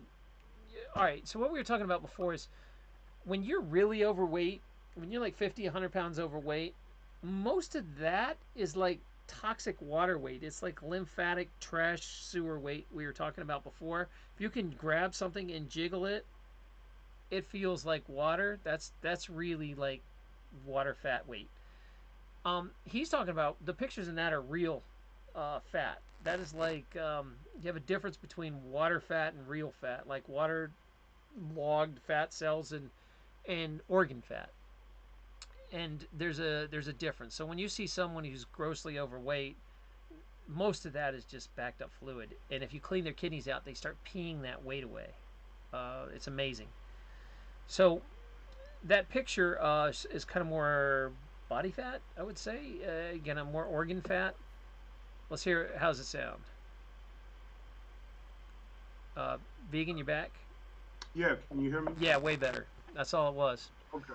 I just took the headphones off. Oh, I don't know. Maybe there's some sort of feedback. So we were Yeah. talking about that picture that there's two kinds of fat, really. That well, a couple kinds, but there's two major ones that people deal with when they're really overweight, where they're Hmm. jiggling and they're like 100 pounds of grossly obese. That is water Right. lymphatic fat. That is the stuff I'm talking about that can't get out of you. That is your sewer backing up into your body. So the good Right. news is that weight comes off pretty fast if you can clean up your sewer. The stuff he was Right. showing looks more like real fat and organ fat, and that's kind of a different story because Right. that takes a lot longer to burn. It's a slow burn to get that stuff. And some fat is good for the organs. Too much Yeah. strangles them out. So Exactly. Exactly. Yeah. And it's a balance. It's a balancing trick. You know. And I used to be anti the BMI checks, BMI body mass index, but it's like because I've always been a big guy, I've always had a lot of muscle mass, and I could never be right on that scale. You know, even when I was younger. But as you age, it becomes a little more accurate. I think it's very inaccurate for the younger people. But when you get older, you really should not be gaining weight. You should be losing weight, or not necessarily losing, but you should be at a sustained weight. If you're constantly growing year after year as you age, you're actually moving further and further, and you're out of a healthy range. Um, I'm all over the place. Let me put it into perspective. Your body, your frame, you should not be carrying, but the more weight that you carry on your frame, the more of a workload. That's probably the easiest way to put it. The lighter your frame, the less of a workload. You know, and as you age, you want less of a workload versus a heavier weight workload. But if you notice, a lot of people tend to gain weight as they age. Um, if you can if you can keep your workload as low as possible through regular exercise, not nothing extreme, regular exercise in a healthy lifestyle, that's the ideal scenario. You know, now there will be some weight gain as you age because the older you become, for many of us, the less active you become, and that will be associated with some form of weight gain. but then it should plateau out at a particular point. But if you see yourself constantly climbing and going up and up and up, the older you get, there's a problem there, and you really need to address that. And it starts with a proper diet and light to moderate exercise. And it's not just light to moderate exercise, it's consistent light to moderate exercise. You want to stay consistent in the things you do. And You know, exercise is interesting because exercise, of course, is healthy for all kinds of stuff. Just for the simple fact, like you're actually burning fat and burning sugar and burning all kinds of stuff and moving blood right, around. Really good. But what people don't right, give it enough credit for is what we were talking about in the beginning. Well, sorry, the middle of the show. The beginning of the show was all about college, and then it turned into this whole lecture yeah. about Oh, we're mucus gonna and get on that kidneys. too. It turned into mucus and kidneys. I don't know what happened, but what I was Yeah, talking about earlier in the show about the reason people have autoimmune diseases and chronic diseases and stuff is they have backed up sewer systems. They can't drain out their right, lymphatics, and their kidneys are clogged with right, mucus. And so we talk about that, and something people forget is when you exercise, it moves that lymph that's stagnant that I keep talking about, that sewer system that won't. It shuffles it around and at least brings it. If you do have sort of healthy kidneys, it'll help excrete it, or it'll come out through right, the skin or the breath or the colon. Um, but right. that doesn't happen if you sit on your ass all day. Yeah, And people never really talk about how important and the reason a really big reason people lose weight when they exercise is they are pushing lymph and they're losing right. water lymph. They never really mention that. They only talk about, oh, well, it burns calories and it, burns fat and stuff. But the lymph is horribly important and nobody ever addresses it. I Yeah, don't know some what that's about. yeah, some people don't remember the last time they sweat. Yeah, that's If true. you can't remember the last time you broke a serious sweat, that's part of the problem. And Yeah. you want to get a high elevated heart rate. You want to get some heavy breathing going on. If you don't do that on a regular basis, you're going to start your garbage dump is going to keep growing. I mean, you got to sweat every day. And I know a lot of you ladies, you don't like to sweat, but it's time to sweat. You ain't got Yeah. to kill I'm yourself. guilty. I don't sweat Like, enough. I need to sweat. right? Some people can walk around the block and sweat. You know what I mean? Yeah, and there's And you'll find that. I'm sorry, go ahead. no, go ahead. I was just saying it's sad that there's such a social stigma against it. Because I Right. remember, I always played sports, and every guy was super sweaty, and that's just playing sports. But then when I Hmm. went dancing and we were sweating, people were like, "Oh, I don't want to dance with that guy. He Yeah. sweats." And it's like, well, it's Exactly. exercise, man. It's Yeah. so that's it. Yeah. So some people can walk around the block and break out with a serious sweat, and the more they do it, they'll start finding they'll get less and less of a sweat. Now they got to walk 2 blocks, and then 3 blocks, and then 5 blocks, and then a mile, then 2 miles to get a good sweat going. It's your system becomes stronger and acceptable of that extra activity on you the more you do it. So the more you work out, it kind of wants to do more, and you don't necessarily have to always keep elevating your workouts, but it depends on your goal. Like I tell people all the time, I don't care that you can only walk 1 block. I want you to try to walk your block, and then we add a few more feet to it each time. And before you know it, we're doing two blocks, and then we're doing 3 blocks, and so forth and so forth. And we build up to it. And once our systems are embracing the exercise, that's when you start seeing your true weight loss occur. You know, and with the combination of eating healthy as well. See, Yeah. the industry focuses more on the exercise than the nutrition. See, I'm opposite. I focus more on the nutrition than the exercise. I think it makes no sense to go work out every day if you're not eating healthy. I mean, I guess you can still do it, but it it's kind of like a dog chasing his tail. You're not progressing in any way. So I focus on the diet first. You don't have to be vegan, but you need to be conscious of your consumption. You have to mature in your consumption. And once you get that through their heads, now they feel lighter. They feel more energized. They want to participate in an exercise program. So I don't push people in exercise programs until they are um, nutritionally fed to do so, because a lot of people are not. And that's why most people hate the gym and hate working out, Yeah. because they don't have that nutrition to push them that further.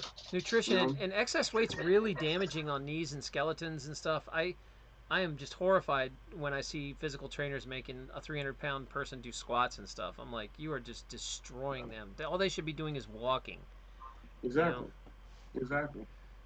You got to crawl, stand, walk, run. That's the rule. You don't take someone who can barely walk and tell them to run. That's stupid.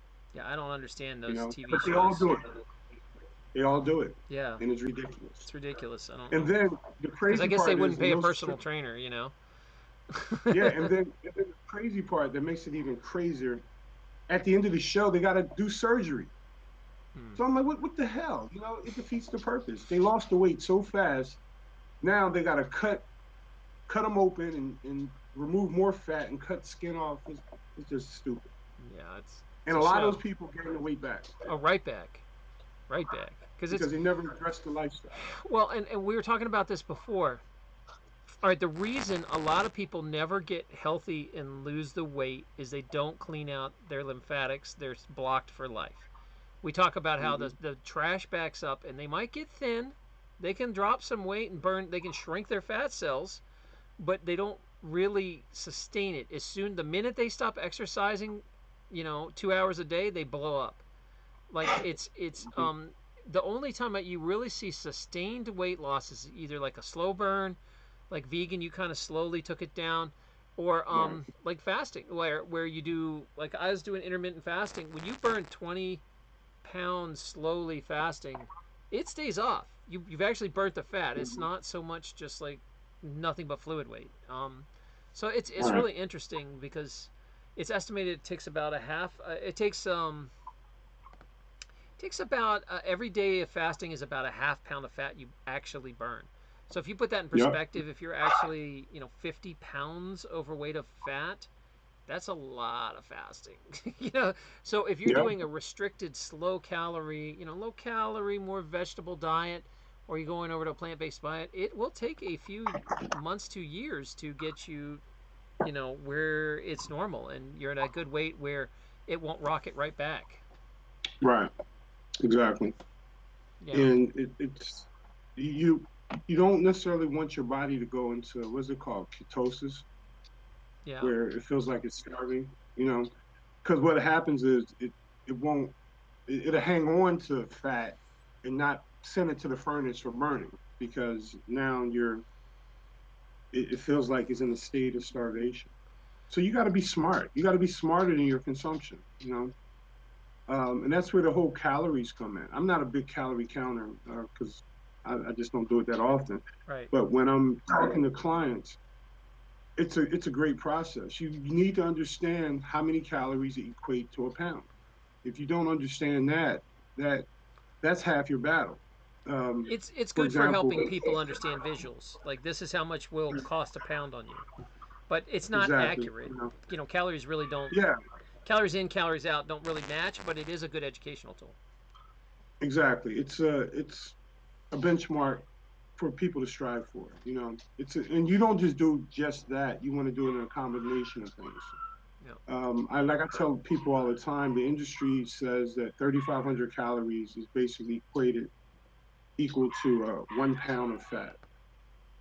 So if you're on a typical diet of 2,000 calories a day, um, in or that's kind of low. Let's say you're typically eating 3,000 calories a day. If you reduce 500 calories, let's say you go down to 2,500 calories a day in consumption, technically, by the end of the week, you should be 1 pound lighter, technically, you know. Um, but what is removing 500 calories a day out of your diet? What's that? A couple pieces of cheese? You know, let's say you're a heavy cheese eater and you take that out. Let's say 5, 6 pieces of cheese. You have cheese on your eggs, cheese on your burger.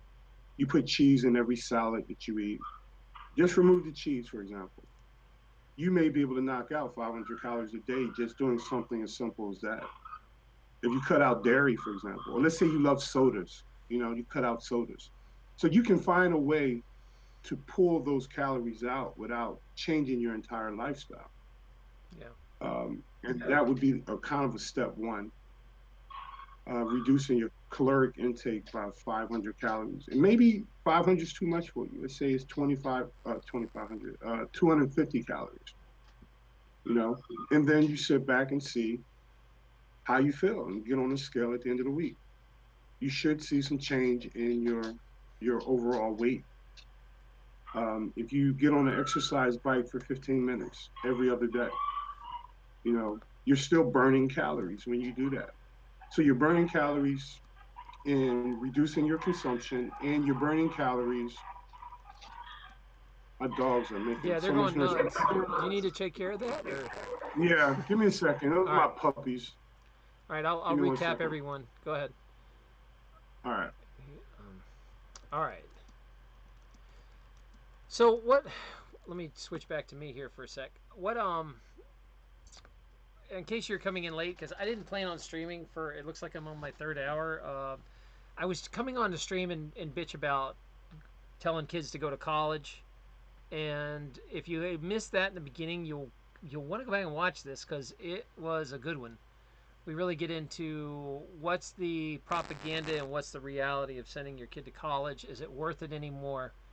Um, is it too politically correct to say don't go? But are you actually saving your kid from making a huge life mistake by not telling them to go? So we kind of dive into that and we explain some stuff. So that's then somehow we got into health, and then I talked about how chronic disease starts and the lymphatic system, and we explained how important kidneys and mucus are, cleaning mucus out of your body. We talked about that, and it wasn't so flattering and beautiful, but it's very if you don't understand the basics of that, you need to go back and watch this and listen because it will explain to you why you're getting sick, that why most people are sick, why most people are fat. It all starts kind of the same way, and that is poor drainage of the sewer. And then we then talked about vegan was came on, and I was like, hey, vegan, jump in here. And then we just started talking about vegan diets and vegetable diets and all kinds of different things. And vegan still wants to talk about college, so when he comes back, I'm going to ask him about that. But then I'm probably going to take a break because I didn't realize that this has been on for 3 hours. So I actually got to get a little work done today. I'm charging my backup batteries. Let's see. I was talking about this. This is like a big ordeal to constantly charge these things. So I'm charging them up for the winter. You'll see that by my foot here. Hopefully it's done. So I've got some chores to do before the snow hits. I'm going to take care of some stuff for. I'm getting ready to start snowing this morning and trying to get prepared. Yeah, Mr. Sir Kenny, let's talk about GMOs for a minute because we were talking about fruit and food and how everything is. Sorry, just Iron J Rod just made me laugh. He said, "College mucus, same difference." It's true. Like those categories go together so well. Yeah. So for the That's funny. I was just talking about vegan, and I've been on for about 3 hours. So I'm going to give you a chance to talk about your opinion on Oh wow. college, and then I want to close this shop up because I need to Oh take care of wow. some You've been on business. for 3 hours? I didn't I realize it. missed You that. came in around hour two. So Oh, okay. like we were already talking about, and I'm going to give a quick recap for people because we've got a whole new group of people.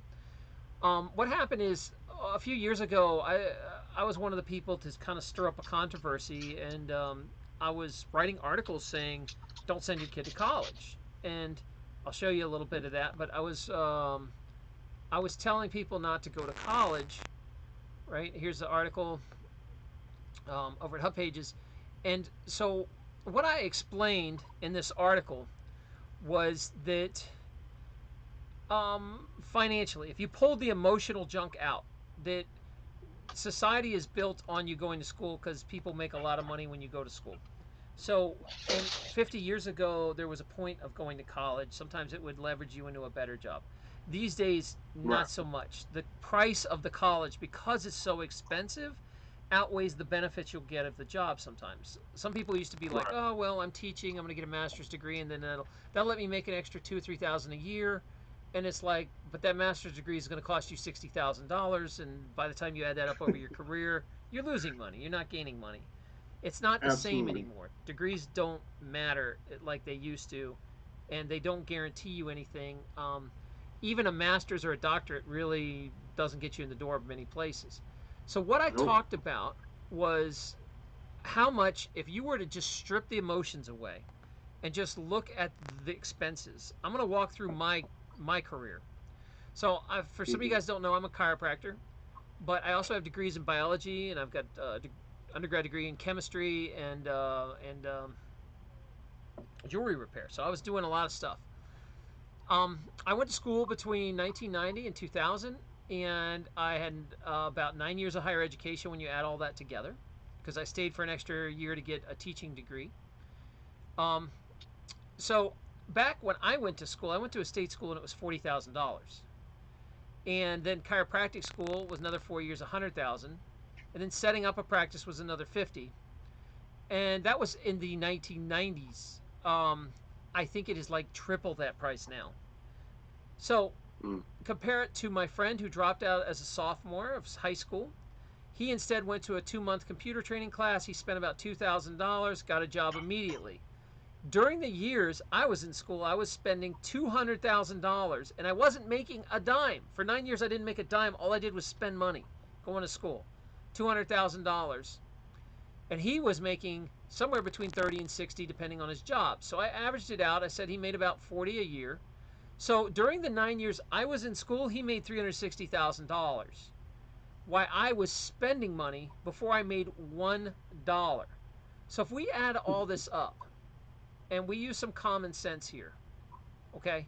Let's throw out the emotions of, yeah, but my son really wants to be a lawyer or a doctor, and we want him to, because there's a lot of bragging rights around education, and there's a big social stigma in this country that you're somehow not smart if you didn't go to college. If you could get past all the propaganda BS and look at it as an investment, especially like a lawyer, doctor, a specialty investment, I had to spend 200 grand in 9 years of my life, busted my life, destroying my personal life, probably wrecked my marriage, that sort of stuff, for the chance before I made $1. So once you're stuck in it and you're $100,000 in it, and you go, man, I don't know if I really want to do this for a career. I don't know if I like this job. Too late. You kind of have to finish your degree, otherwise it's useless. You just threw $100,000 down the toilet. So Right. you're stuck to finish it, and they count on that when you get in, that you've spent enough. It's like gambling. Like, once you get in the hole, the only way to get out is to gamble more, and Right. and it's the same mentality. So Right. I get out of school, and before I can make a dollar, I have to spend $200,000, and all the lost cost of me not having a job, all the unforeseen money that my friend goes and makes, a third of $1 million repairing computers, 30 360,000, and I haven't made a dime, and I'm in almost 30 before I make money. That is Wow. a huge, crazy investment gamble. Huge, because I could get completely out of school, and a lot of my classmates never even got a job or used their degree. They just got married and paying their student loans or doing something else. Right. So you have to invest an insane amount of time and money before you can even find out if you like the job. Now, you might even like the Right. job, but you suck at running a business. You suck at marketing. All you're doing, or you're really book smart and you suck at adjusting. Those Yeah. things, you have to hit like the super trifecta to pull off a successful practice. You have to be able to do all these Right. things. So people don't realize that they think they can just go to school and get a job. And as for an undergraduate degree, it's pretty much useless now. You can barely get a job at Walmart with an undergrad degree. So do your kids a favor and talk to them honestly and be like, look, if you just want to party and have a college fun experience, I'll help pay for your rent, and you can go live in a college town and party all you want and work. You can make money and still have that college experience, party and hang out.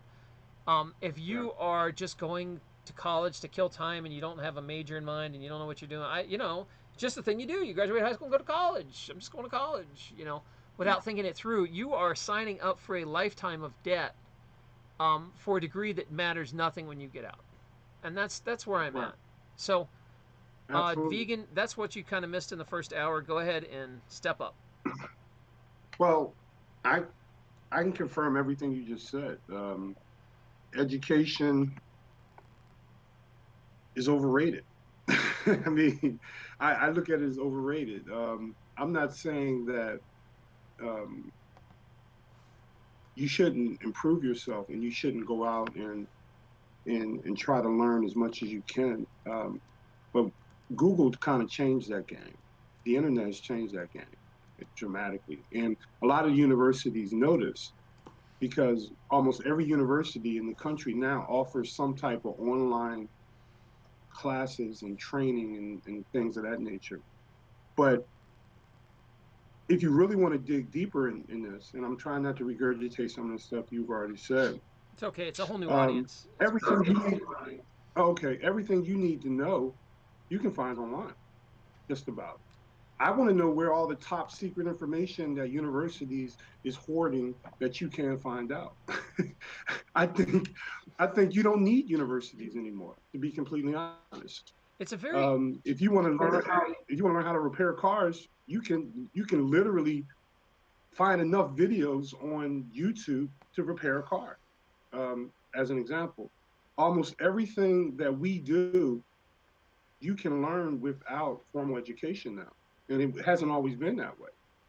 So I think the internet has changed the game dramatically. And if you're a person who truly want to learn something, it's probably best you learn it on your own time over the internet versus being locked down on a university. I want to chime in here that there is a social stigma that people really got to get past, that a formal education means you have knowledge. And that is the Right. worst thing to get trapped into, because there are people that self teach themselves on the internet and have an insane amount of knowledge on a category that don't have a degree.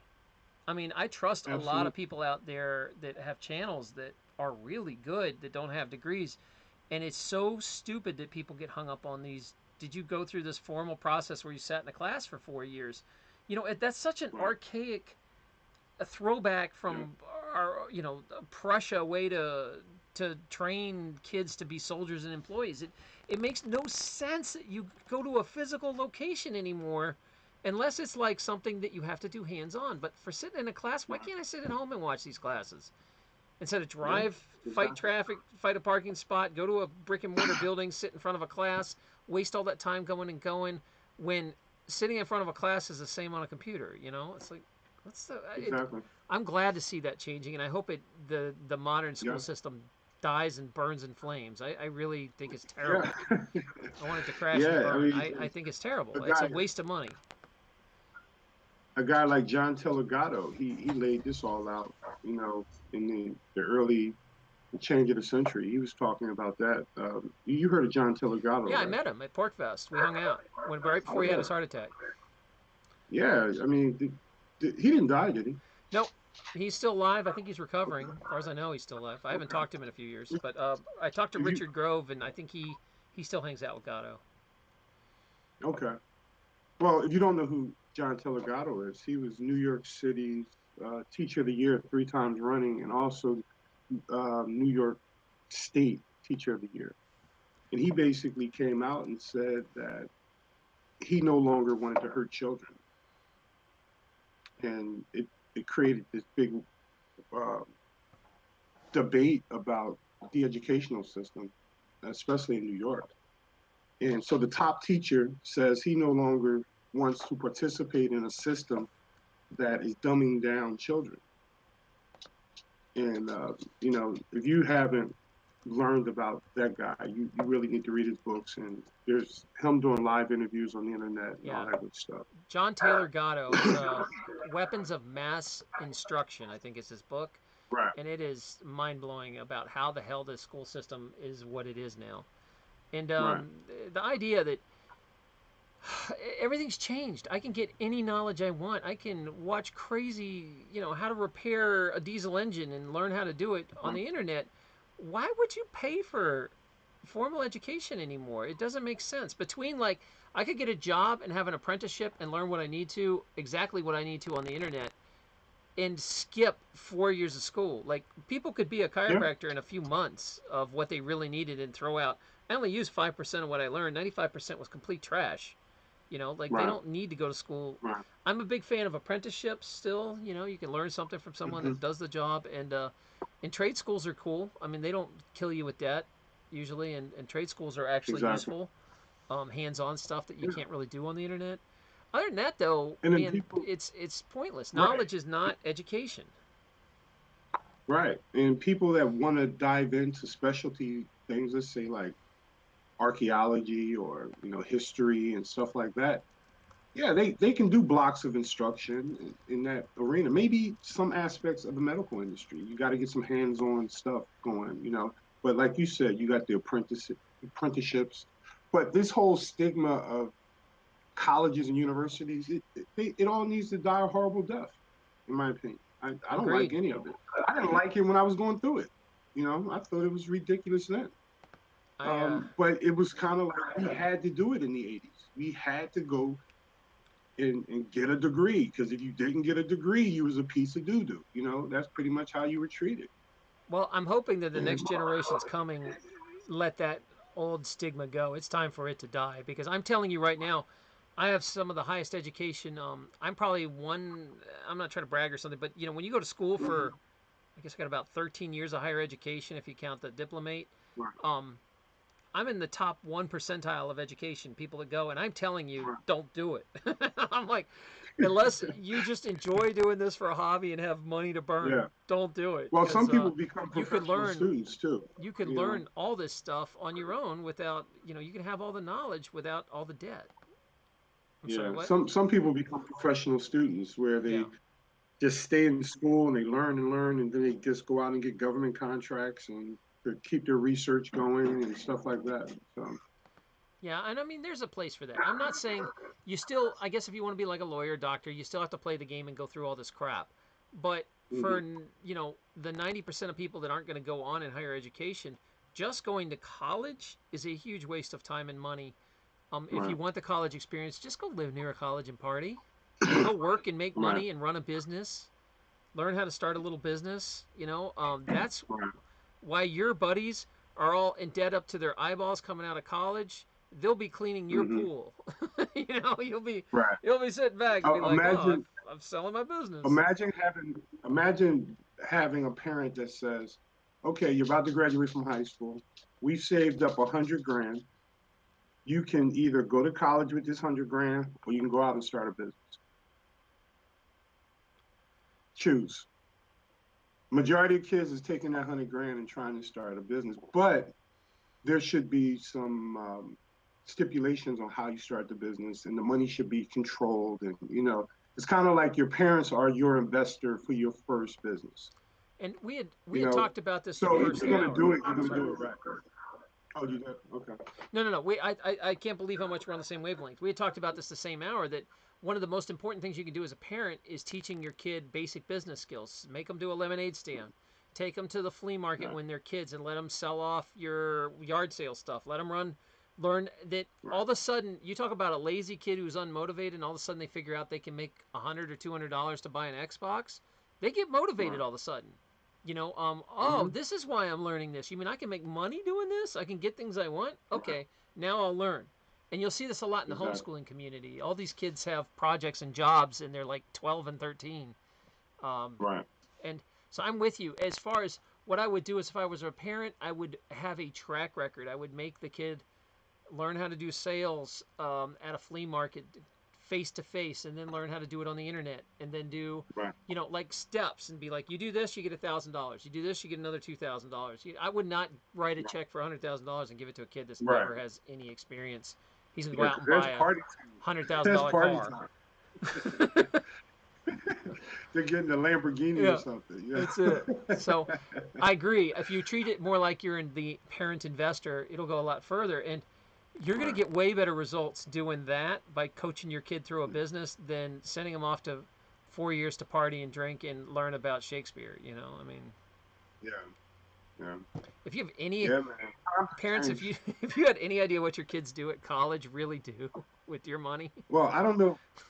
I know you probably went to really great schools, but I went to a college where I think only about 60% actually graduated.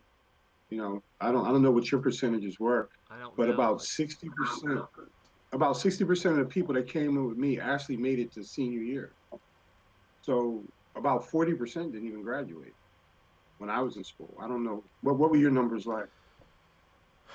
I think I was at a very good high school. I think almost everybody graduated, but then college, I think it was around. I went to a huge party school. I went Hmm. to Radford University in Virginia. Oh In, yeah, in in Radford, Virginia, yeah. Radford Yeah, I was at was. Virginia State. I Oh, was okay, not yeah, that yeah. far from you. And Yeah, Radford was at the time listed in Playboy magazine as the top 10 party schools. So people were just yeah. like coming in to party. So I would imagine there was a lot of dropouts at school and perpetual Hmm. students. And like me Yeah, myself, I liked being a perpetual student. I worked enough to know I hate working. And I was like, right, why the hell would I go out in the job when I can go to class 2 or 3 hours a day and then drink all day and screw around and play rugby? What on right, planet would I want to sign up to go work? Um, right, but that was also being like a selfish kid. right, If you put anyone in that situation, most people are going to pick the easiest way. They're going to do as little work as possible, party as much as possible, and ride that out. And if you kept giving me money and loans, I would have gone to school forever. It's like yeah, eventually the yeah. loans run out. Yeah, But school was fun. but it's rare though because most people have a massive amounts of student loans coming out, and Is Radford by Virginia Tech? yeah, right next to it. Blacksburg? It was a women's college for a Okay. while, and then it got co-ed. But when I was there, I think it was 5-1, women to men. And Yeah, then yeah, Virginia Tech used to come and try to steal all our women because they were all men. yeah, yeah. Yeah, we partied up there a couple of times Yeah, Radford. when You I went was to Virginia State there. in Yeah. Richmond? In Petersburg, Oh, Richmond. Yeah, Petersburg, Richmond, near yeah. near ODU, Uh, like Old Dominion University. well, that's more east, going up in Tidewater. We I were got you. close to VCU. Oh, okay. We're close to Richmond University. Um, well, who else is there? You got the big schools are VCU and Richmond. Right on. Yeah. Um, Okay, so that being said, why don't you go ahead and say what you want to say? And I am going to end this almost 4 hour Okay. stream. I Cool. didn't know it was going to be all this, but we could pick this topic back up because it is a good topic. I think Yeah, it is. I It think we is. need to fight this social stigma of you didn't go to school, you're not smart. That's ridiculous. Yeah. I think a lot of it has to do with how you prepare your children. If you put in the minds of your children, you're nothing without college, and then it's time, and that time comes, and they decide not to go to college. I think that's a bad message to send them. There, I was the first to go to college on both sides of my family. So when I went to college, it was a big deal. It was like instant celebrity status. And oh my God, one of us made it to college. It was a big deal. And I felt obligated to go and finish. So my generation, I went through that. So at one point I was completely pro college.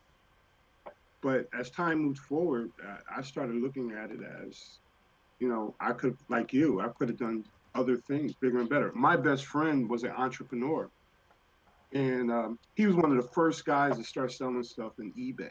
Oh He wow. was one of the first guys. Yeah, he was one of the first guys to do those bin sales, where you would go to a storage facility and buy the the um, Oh yeah, the the bin. yeah the storage units that are being He was auctioned. That's the smart, man. storage units. Yeah, he was doing that in the '80s. He was doing that in the '80s, and he made a ton of money doing that. And whenever he wanted to have fun, he would drive down to Virginia and party at my school, and then he would go back home to Philadelphia and do flea markets and storage bin sales, and eventually he became an auctioneer. And he had a great life, and he had toys because in those storage facilities you can always find toys. He found motorcycles one Oh time. yeah. He found guns. He found all types of stuff, and suffering through 4 years of of trying to pass somebody's test, and he was experiencing life. So I know exactly what you're talking about, you know. But there was a stigma there where I felt like I was on the right track and he wasn't for a while there. But as we got older, it was obvious that he was the smart one and I was the dumb one, Or it wasn't about smart and dumb, but what he did was more fulfilling than what I did, Yeah, it's a quality of because life all I thing, did was you get know. out of college and join the military and He's all that. financially free, and we're still struggling, and it's Right. like I wish I had run a business when I was young, sold it, and then just kicked back the rest of my life. Exactly. You know. Mm. Okay, So I think yeah. that's all I want to do today. Vegan, if you want to be on again, let's dive into it later this week if you want. I don't know your Okay. schedule, but Sure. I'll Anytime. ell you next time. Like All this was right. just Great. going to be like a bitch session, and it turned into a real show. So, Nothing wrong with that. all right, man. Thanks for stopping by. Thank you guys for sticking with me. Some of you guys sticking with me for all 3 hours. You're Yeah. masochist, crazy people. Yeah. You're the man. I love y'all. Okay. Oh, one last thing. Remember now that I am trying to get off the YouTube nipple, and I am working on a Patreon page. So if you guys like the show, please go over and hang out for a minute at my Patreon page. Maybe consider donating $1. Maybe if you really got a hole in your pocket, $5 or $10. Um, there's my Patreon page coming up. And so if you guys will take a look at that, it's in the description. And the reason I'm doing it is to be less dependent on YouTube, so I don't have to be their biatch. I'd like to change that. Also, if you're gonna shop, especially Cyber Monday's coming up, please, please, please use my Amazon link. It really helps pay for the show. You just surf in through Amazon. It'll take you to one of my books if you go in through the link, and then you start shopping and purchasing. I'll get a little cut of whatever you buy. It doesn't cost you anything extra, and it's a free way to help the show. You're gonna spend the money anyway. Please go in through my link. It really helps out. You just have to go in first. Don't go to Amazon, then come back out to my link, and then go back in. It doesn't work. You have to go in through my link. First step. That being said, love y'all. Thank you so much. Thanks for the support and the love. We'll be over at the Afterglow chat. I want to probably stop in there after I take care of some chores, so I'll be there later this afternoon. See you guys. Love you. Support each other. Be nice to your cat.